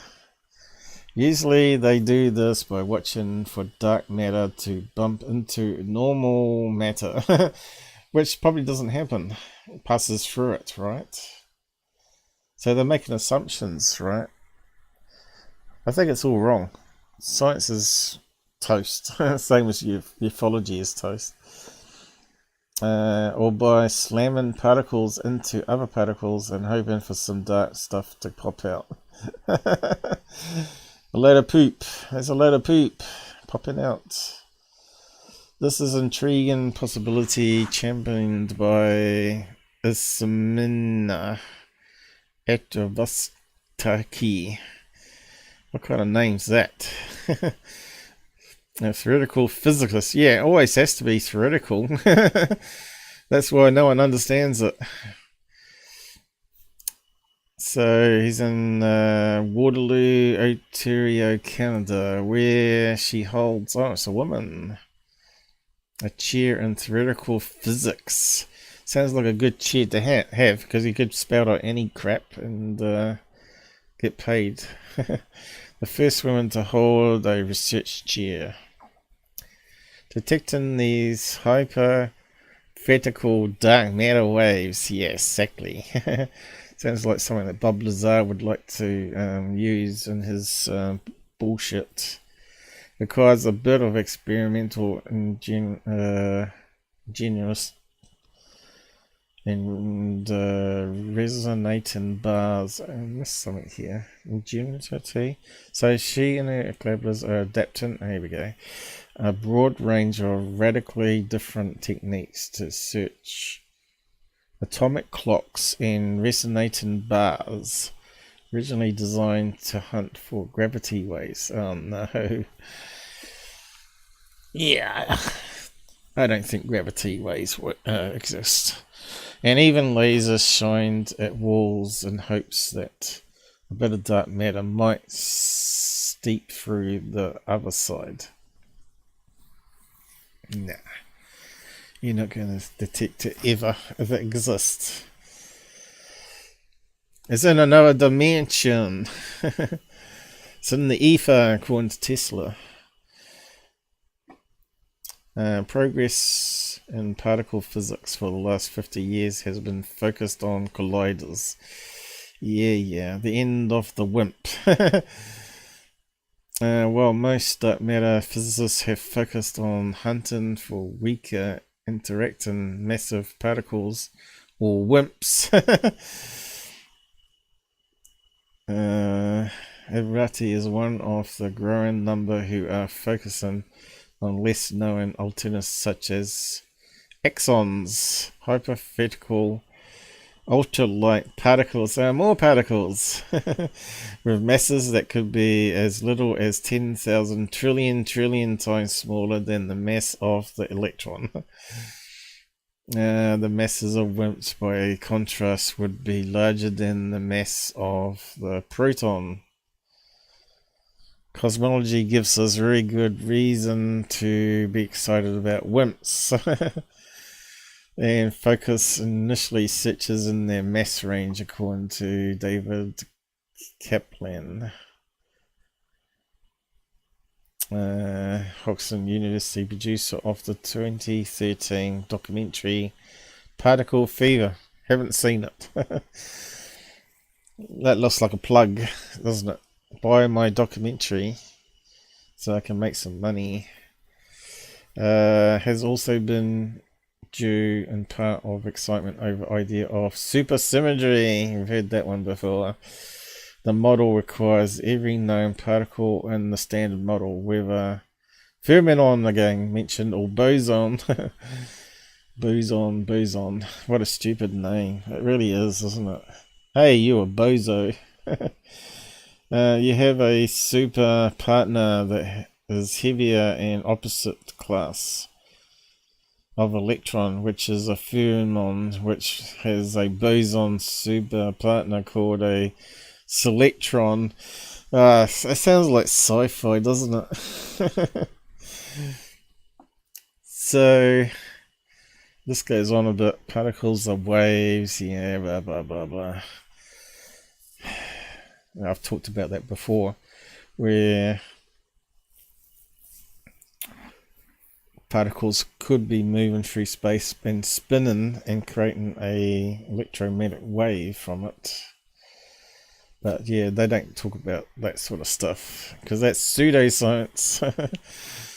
Walls, clocks, and bars. On one of her experiments relies on atomic clocks. Yay! Now we get into the article. The most accurate timekeeping device we have, but it's not accurate enough, in which the natural frequency oscillations of atoms serve the same purpose as a pendulum and a grandfather clock. An average wristwatch loses roughly 1 second every year. Atomic clocks are so precise that they best would only lose 1 second every age of the universe, but still they've got to synchronize it 2 times a day in space.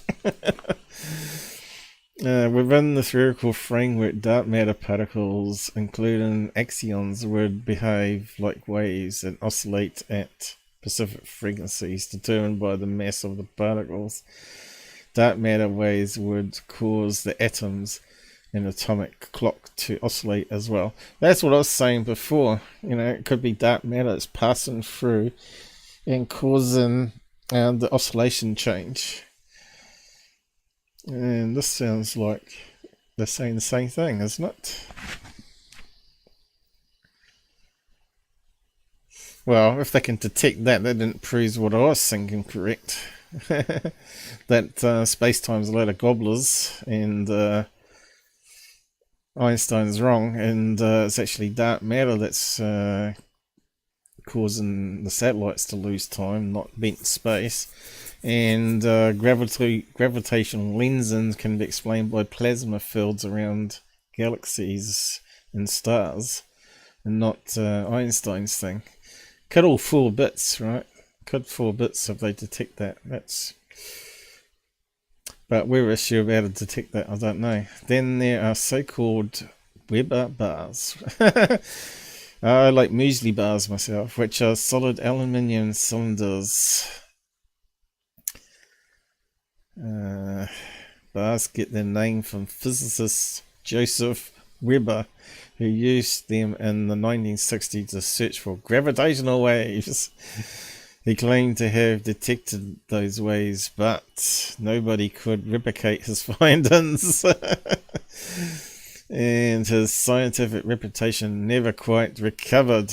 They called him a pseudoscientist, I guess. So you can see science is messy. And there's all sorts of these haters, like in ufology. So, who knows?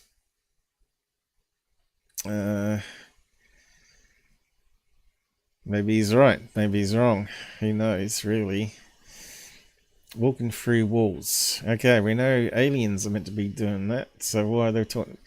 Okay, maybe they've mastered dark matter then in that case, right?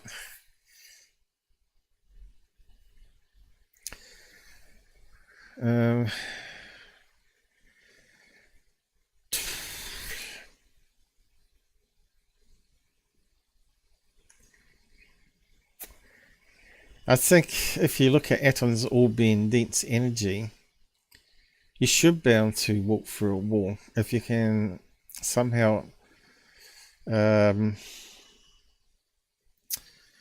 change the energy in the atoms in a way that other energy can pass through, because the gaps between the atoms is large, right? So atoms in normal mass versus some sort of beam on a roof of a house turns it into some sort of like jelly substance that you just pass through.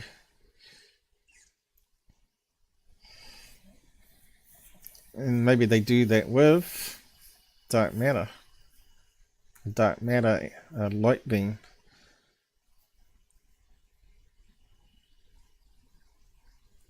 And why would it be white though? Not dark. So many questions and answers. Yet an inventive approach involves sending axions through walls. Photons, light can't pass through walls. Exactly, so it has to be another particle. Shine a flashlight onto a wall, and someone on the other side won't be able to see the light. But axions are so weakly interacting that they can pass through a solid wall.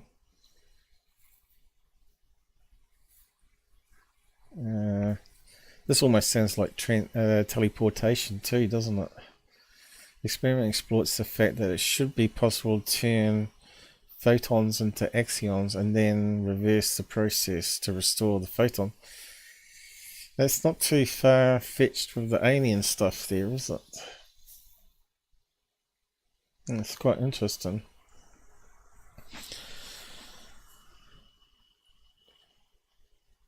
But if you can turn photons into axions, can you turn the other particles of the atoms also into something similar, where normal atoms can just pass through? We need to talk to some alien greys, but they need to visit us in the daytime and take us aboard their ship for education. There's a new kind of dark matter detection reliant on small lab-based experiments. I think this is the future of dark matter detection.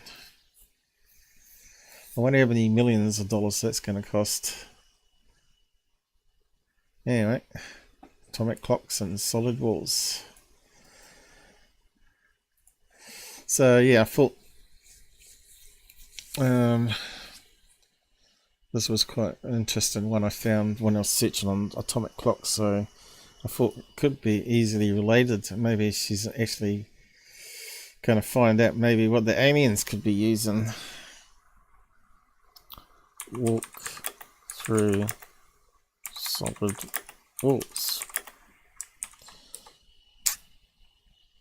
Our science is a mess really though. It's going to take a long time to get to grips with the universe. The Big Bang didn't happen. Run to the Big Bang stuff. Have I got the energy to go over it? And then you got the other side of the coin here. The fact-checking site that deny it. And then we got plasma. Plasma sheaths formed by spacecraft affect nearby electron and ion trajectories. You know, we're talking about, you know, we're seeing all these things on camera that move at right angles and stuff. This is why I keep looking into plasma and electromagnetic waves and electrical charge. And that's why we can explain some of the crazy stuff that happens in space.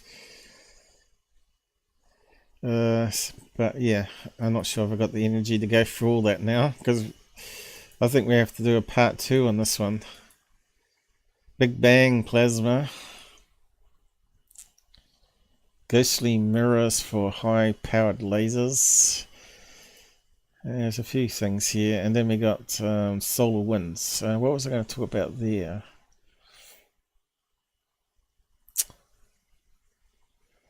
Oh, yeah, I was trying to find out whether solar winds could also move particles in space, and it seems it's possible.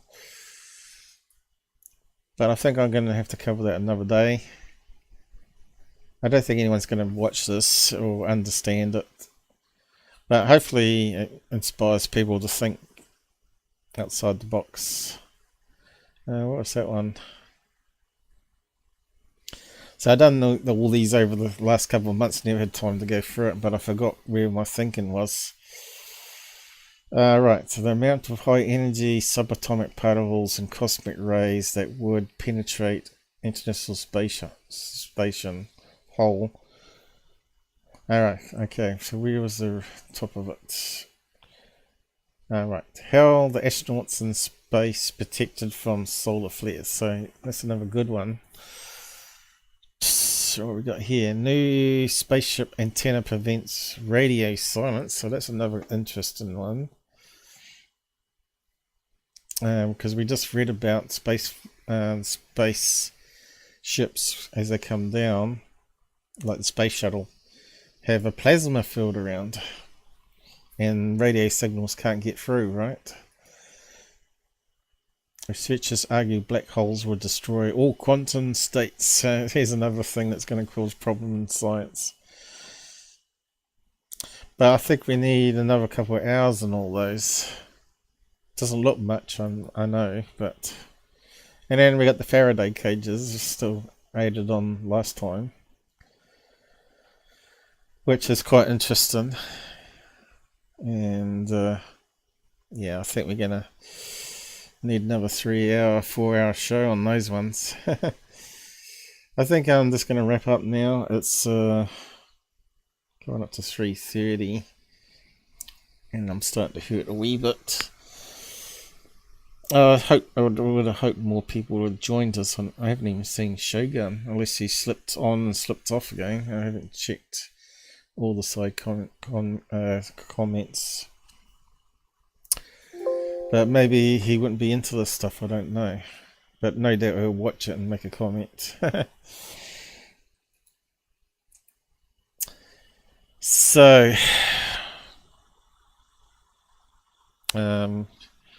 yeah, the chat thing was quite fun. Yeah,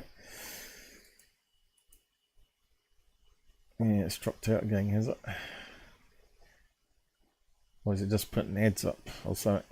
It's probably how they make their money. Close that down too. Yeah, so Gabber was blabbing on about some cylinder craft being filmed by lots of cameras in China today. Or maybe in the last couple of weeks, I don't know. Not sure if these guys jump on Discord, but yeah, he sent it as a DM, not to his regular threads. But I looked at it and it looked like a solar tube balloon. I might just play his video here, but maybe I should have just kept the browser open actually. I'll just open it up again. I'll see if I can find the link to his video, and we'll have a quick look at it, even though he hasn't joined us. Yeah, there we go. So I cut those images out thinking I was going to get to all those other ones on the solar wind stuff on today's fun, but I suppose I can maybe reuse that fun for the second part, so I might just call this part 1, and that solves that problem. So see what you think of this one, Mike. As soon as I get it. I think he's got some crazy music on it, so I'll probably have to mute it. He's got 1 million views apparently, and 6,600 subscribers on his channel here. Just paste it in. So we are doing some UFO bits here. No sound, that looks good. It's in Chinese.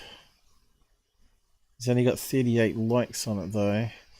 And he's comparing it to 18 Wills, which I have banned if you've been watching the last one, from Discord, but he hasn't been blocked from YouTube.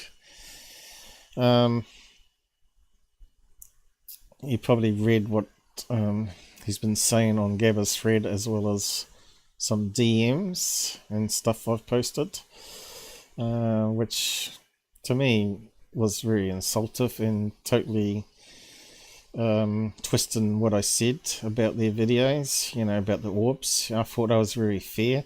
I think I gave them more coverage than any other YouTube channel out there on UFOs, and they just call me all sorts of names and things. And I thought I was very decent about it all, very professional about it all, right? I just can't get my head out of it now, thinking about it. But yeah, if you go and read what was said, I wasn't too happy. Whether he stays permanently banned, I don't know, but you know, it's only so many things I can forgive people. I just feel like some people try and bring me down all the time. People on Discord are really people that want to research and actually work together rather than oppose each other all the time. That was the idea of the Discord, right? To share things and investigate things and debunk things, of course. But anyway, it is what it is. This is ufology. It's like the scientists are fighting each other, and they get excluded eventually if they get stuff wrong, or they don't agree with it. It goes against their modeled universe of the Big Bang or whatever standard model. Anyway, here's the video. He's got his flying cat intro. He likes his cats. There we go, cats. Because Chinese like cats, I guess, more than dogs. So this is the thing they claim it is a cigar UFO. As soon as I saw that, I thought, solar tube balloon. You know, just keep on going. Looks like it's drifting in the air current to me. Or it could be a solar tube that some clever Chinese person has stuck some RC motors on, remote control motors, and able to push it along.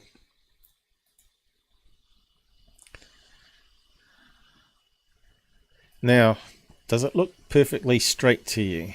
Because this is how I normally look at things critically, right? To me, it kind of looks like it has got some bends in it, like a solar tube balloon, especially at the end there, right? It looks like it bends slightly to the right at the top there. I reckon it's a solar tube balloon, maybe 50 feet long. Maybe they're using a wee bit different material for the outside.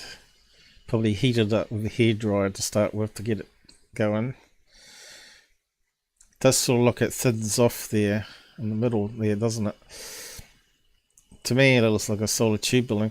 But I know that Chinese are mucking around with these airships, spy airships. They're not just using balloons but also airships.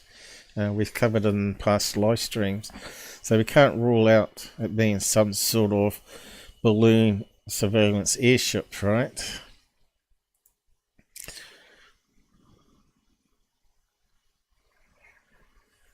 And why didn't they keep filming it? And that's all we got. And he reckons there's hundreds of videos of this thing filmed by different people, so why didn't he include it all in the same video? So he's added some sort of inverse filter here, which you can see it goes out of focus, and then he's added some lines around it, and that's it. But he's got another video here where he compares it to 18 wells. So again, to me it looks like it's uneven at the back here, which would rule out some sort of airship to me. It still looks like a solar tube balloon where they've tied it off, and it's got more angle on this side where they sort of wrapped it around. And you can see here, he's taken the wrong image though. The one I was looking at before looked like it was bending around. But you can see it looks like it's got an uneven surface. So what's this other one here? It's another angle or something of it from another camera. I don't know why he didn't include it into two different videos. On the same video, I mean.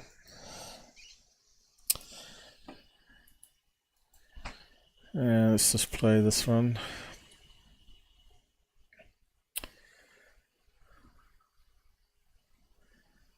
There he goes again. There's a cat UFO.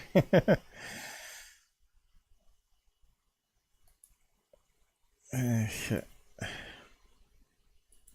Meow. Gabber beast. Okay, so can we see it on this one? Can see some smudge in the sky there. Is it moving? Oh, there it is. So that was filmed during the day, the other one in the evening or something. Plus we've got a light behind it, which could be anything. Plane, RC plane, RC drone, remote control drone. Doesn't look like it's terribly big to me. Looks just like the size of a solar tube balloon. And looks bent there. Sagging a wee bit.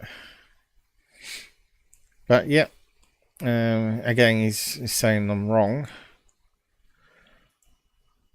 But yeah, you can see it sags a wee bit there.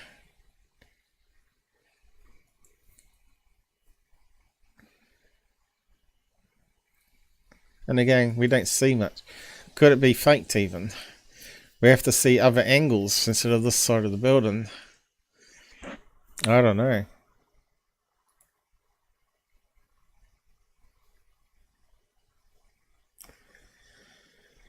But yeah, it's just another one of these UFO things. Went to the one where he compares it. Did he have another link? Did I miss one? He had another link where he compares it to the Astro train. Maybe the Astro train.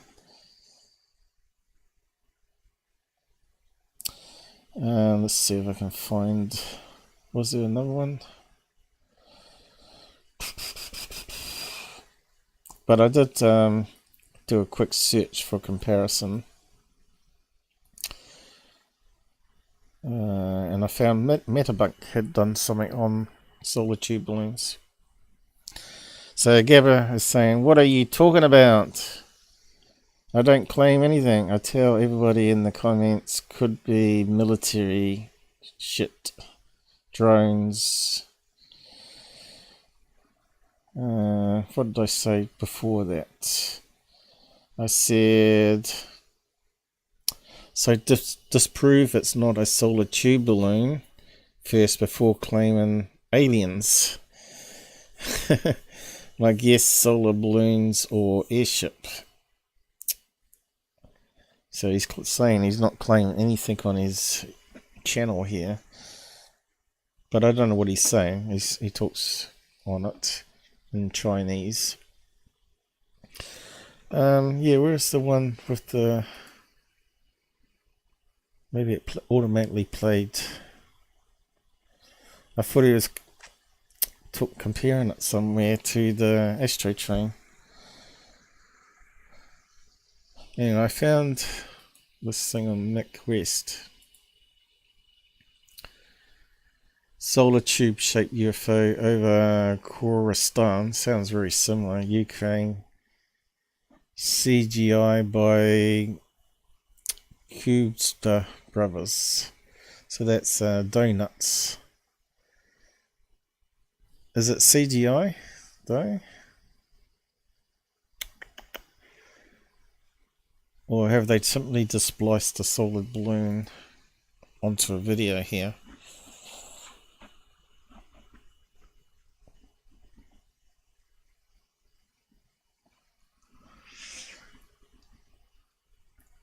So Mick West looked at this and said it was a solid tube balloon, I guess, and others in the end said no, that's a known hoax channel. But, you know, that's what it looks like to me, one of these things, right? And you could stick some RC motors on that. See, it's got the slight bends happening. And you could remote control that. Probably, because the motors and the batteries are very light now. And I'd probably be able to strap it on there because they're quite big.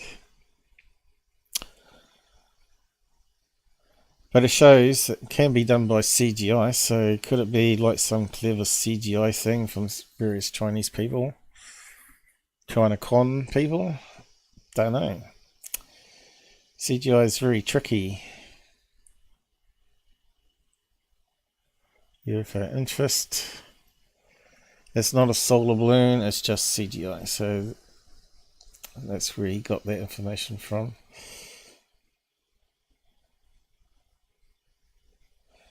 So even Mick West wasn't sure by the looks of it then. What year was that? 2014, so that's when he first started up, right? So even Mick West got it wrong. So I thought it was quite a good example here. But, you know, you got people launching these solar tube balloons. And that's the famous horseshoe one from the Donuts guys, which is those German brothers. So yeah, I don't know. To me it looks like a solar tube balloon, but it could easily be CGI like was found out there. So yeah, where's this other one that he sent me then?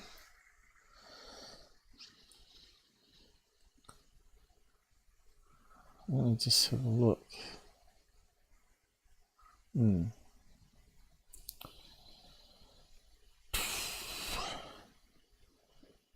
Could have sworn.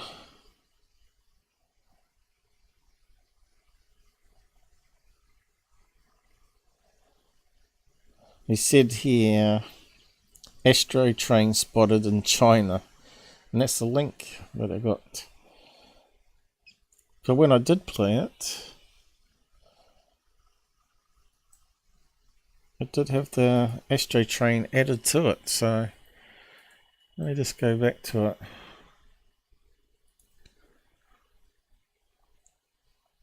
Unless he's changed it, I don't know.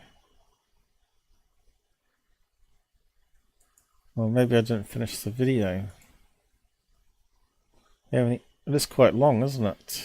8 minutes, so it's got to be more to it. Maybe it must be this filter. Maybe let's turn it off. It's messing up the player. Okay, that might be what's going on. That's better.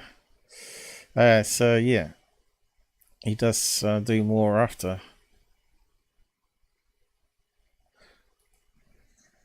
Okay, he did some filters. Right, now it's making sense. Can't see it with that filter though. So that's not really useful, Gabber. Let's see, you said something there. I'll just have a look. The internet seems to be getting flooded recently with fake UFO videos. Yeah, I've pointed out a few as I do live shows. So he's repeated that a wee bit. Is he going to progress on? So it doesn't really add anything to it. I'll just open up full screen here. As soon as I do that, it comes up with that. That's probably what went wrong, because this filter that makes everything black seems to not handle the pop-ups that makes them invisible over top of the stuff. That's why it wasn't working. So he's got another set of filters here. You can see how that makes it a wee bit easier to see, maybe.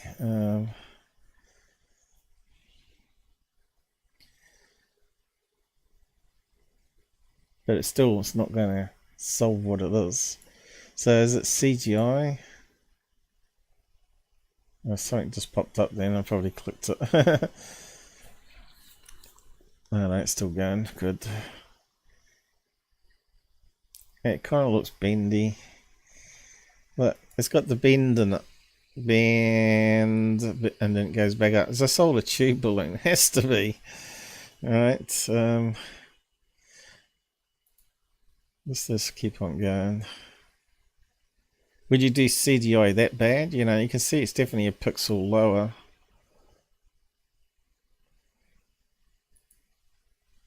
You can see it bends. It's a very bad video though.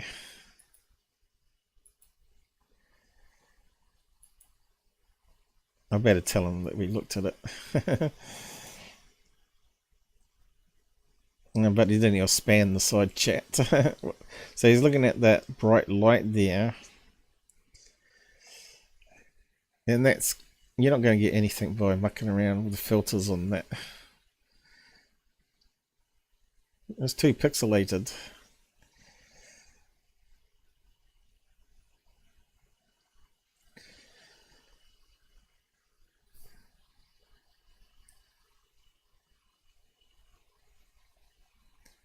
Yeah.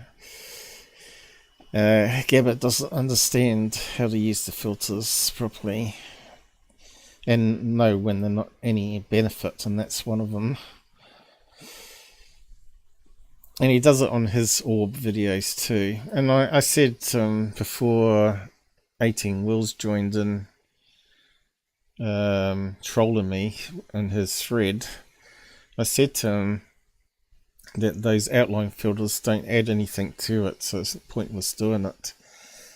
And I said the orb that disappeared on video and is a bit bigger than satellites passing by could be still anything.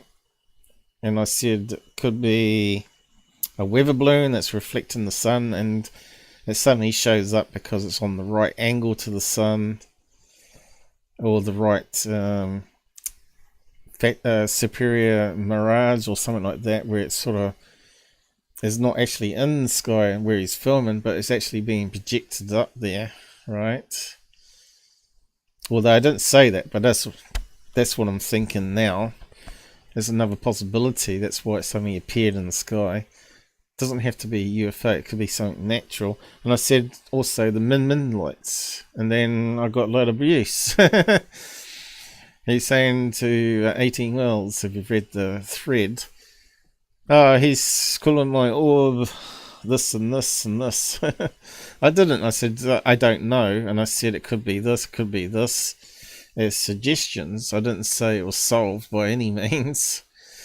But yeah, it's how things get twisted around what I said. And I just had enough. I wish people would see it my way. It's like I keep saying, sky watchers get all upset when you don't agree with them, right? And they're still going on about the geese video. And enough of geese videos. There's not much you can do with it. It's down to pixel level like this one.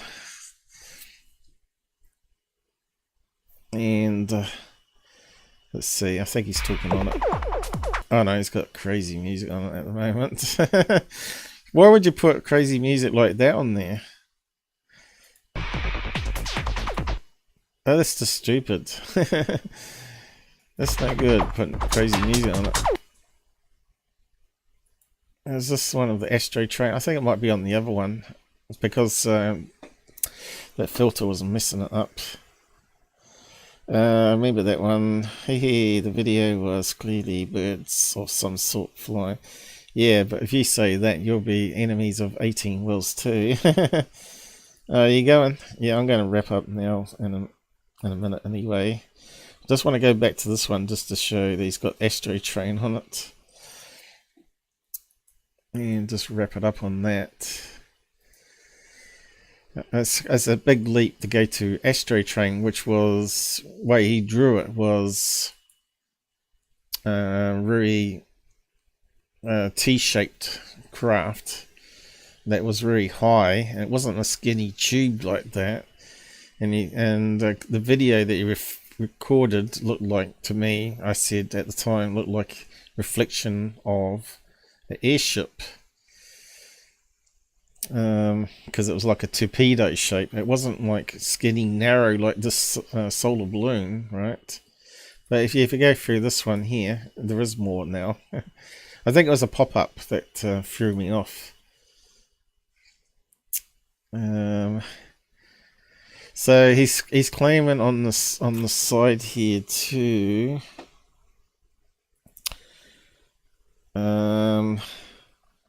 Of that one there that someone filmed.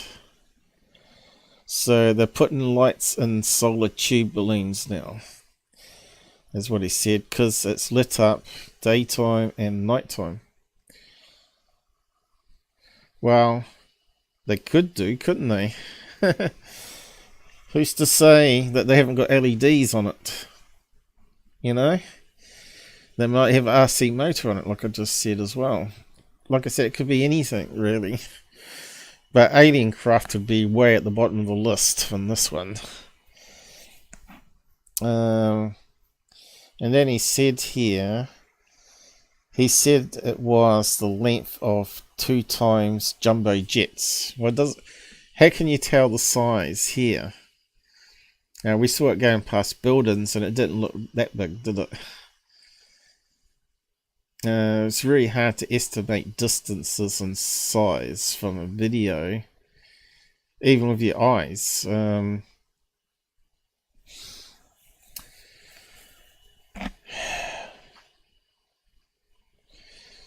Let's see, because we see jumbo jets flying above us, right? We know mentally how big they are. But if it was some other type of thing in the sky, like a solar tube balloon that was lower down, we'd think it was the same size of an airplane, but it's not. It's lower down, it's closer to our visual. So you can't predict the size by looking at video or even standing outside looking at it, because it's something they haven't seen before. And here he is, analysing it to the astro train, and if you listen to him, he's talking about 18 wheels and stuff here. Detailed drawings. I spoke with my friend Doug. I talked to him about this. First name basis now. Doug. I just keep it to their nicknames. And in the video, I explain exactly what he saw when he photographed. Yeah, he's got crazy background music, so there you go. So I just wanted to show that. No wonder he got to 1 million views if he's putting that sort of stuff up, right? It's no different than what Third Phase is doing, you know. I thought he was on our side. But nah, I think maybe I've been conned again. But anyway, hope not.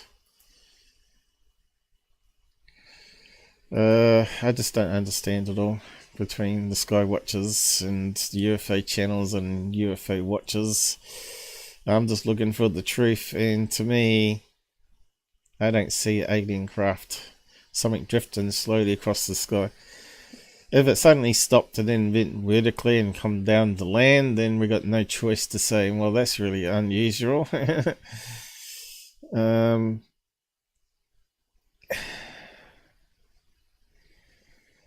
And we don't see much of that video, right? We don't see where they don't sort of.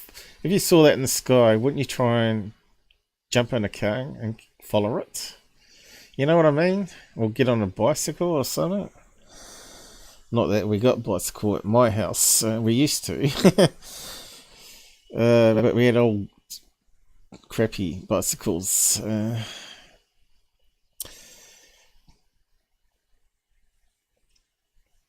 I think we might have one for the 1970s and shared as well. Instead of a BMX bike or something useful. Anyway. I thought I'd just show you that that's what's doing the rounds in China at the moment, I guess, with Gabber taking on,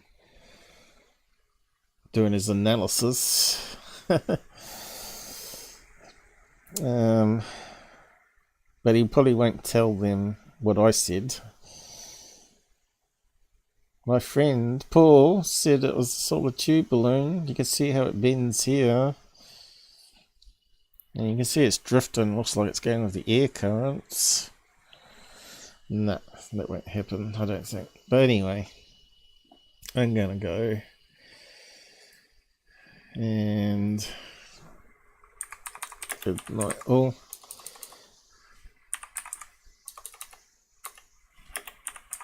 I can't type. Good night all. And I'll let it process and upload it. I'm not sure if I'll do it tonight. Might do it tomorrow. Tidy up tomorrow. So yeah, we've got a part 2 to do of this, obviously.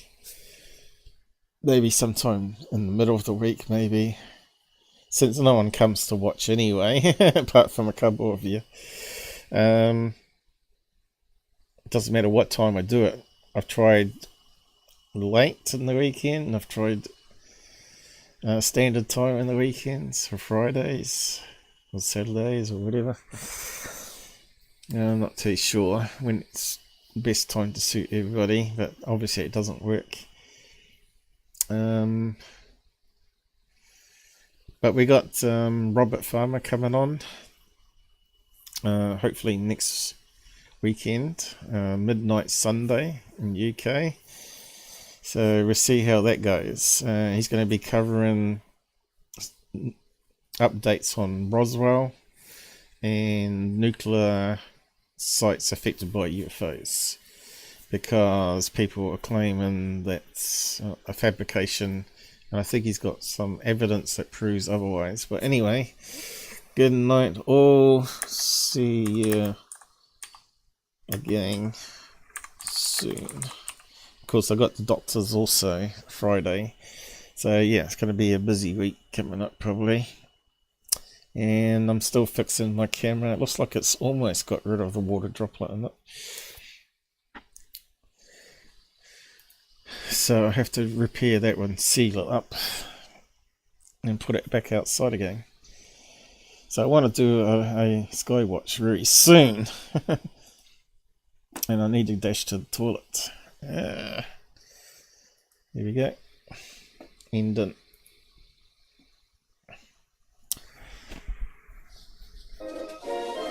Okay. Looking good. And how many hours are we done? Must be up to 4 again. 3.5. Oh yeah, 4. Yeah. Oh, more than 4.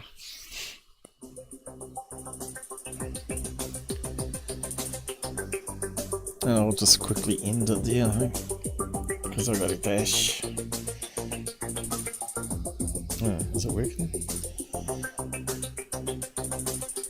Hopefully we get some more likes and comments. Give it an hour to process probably.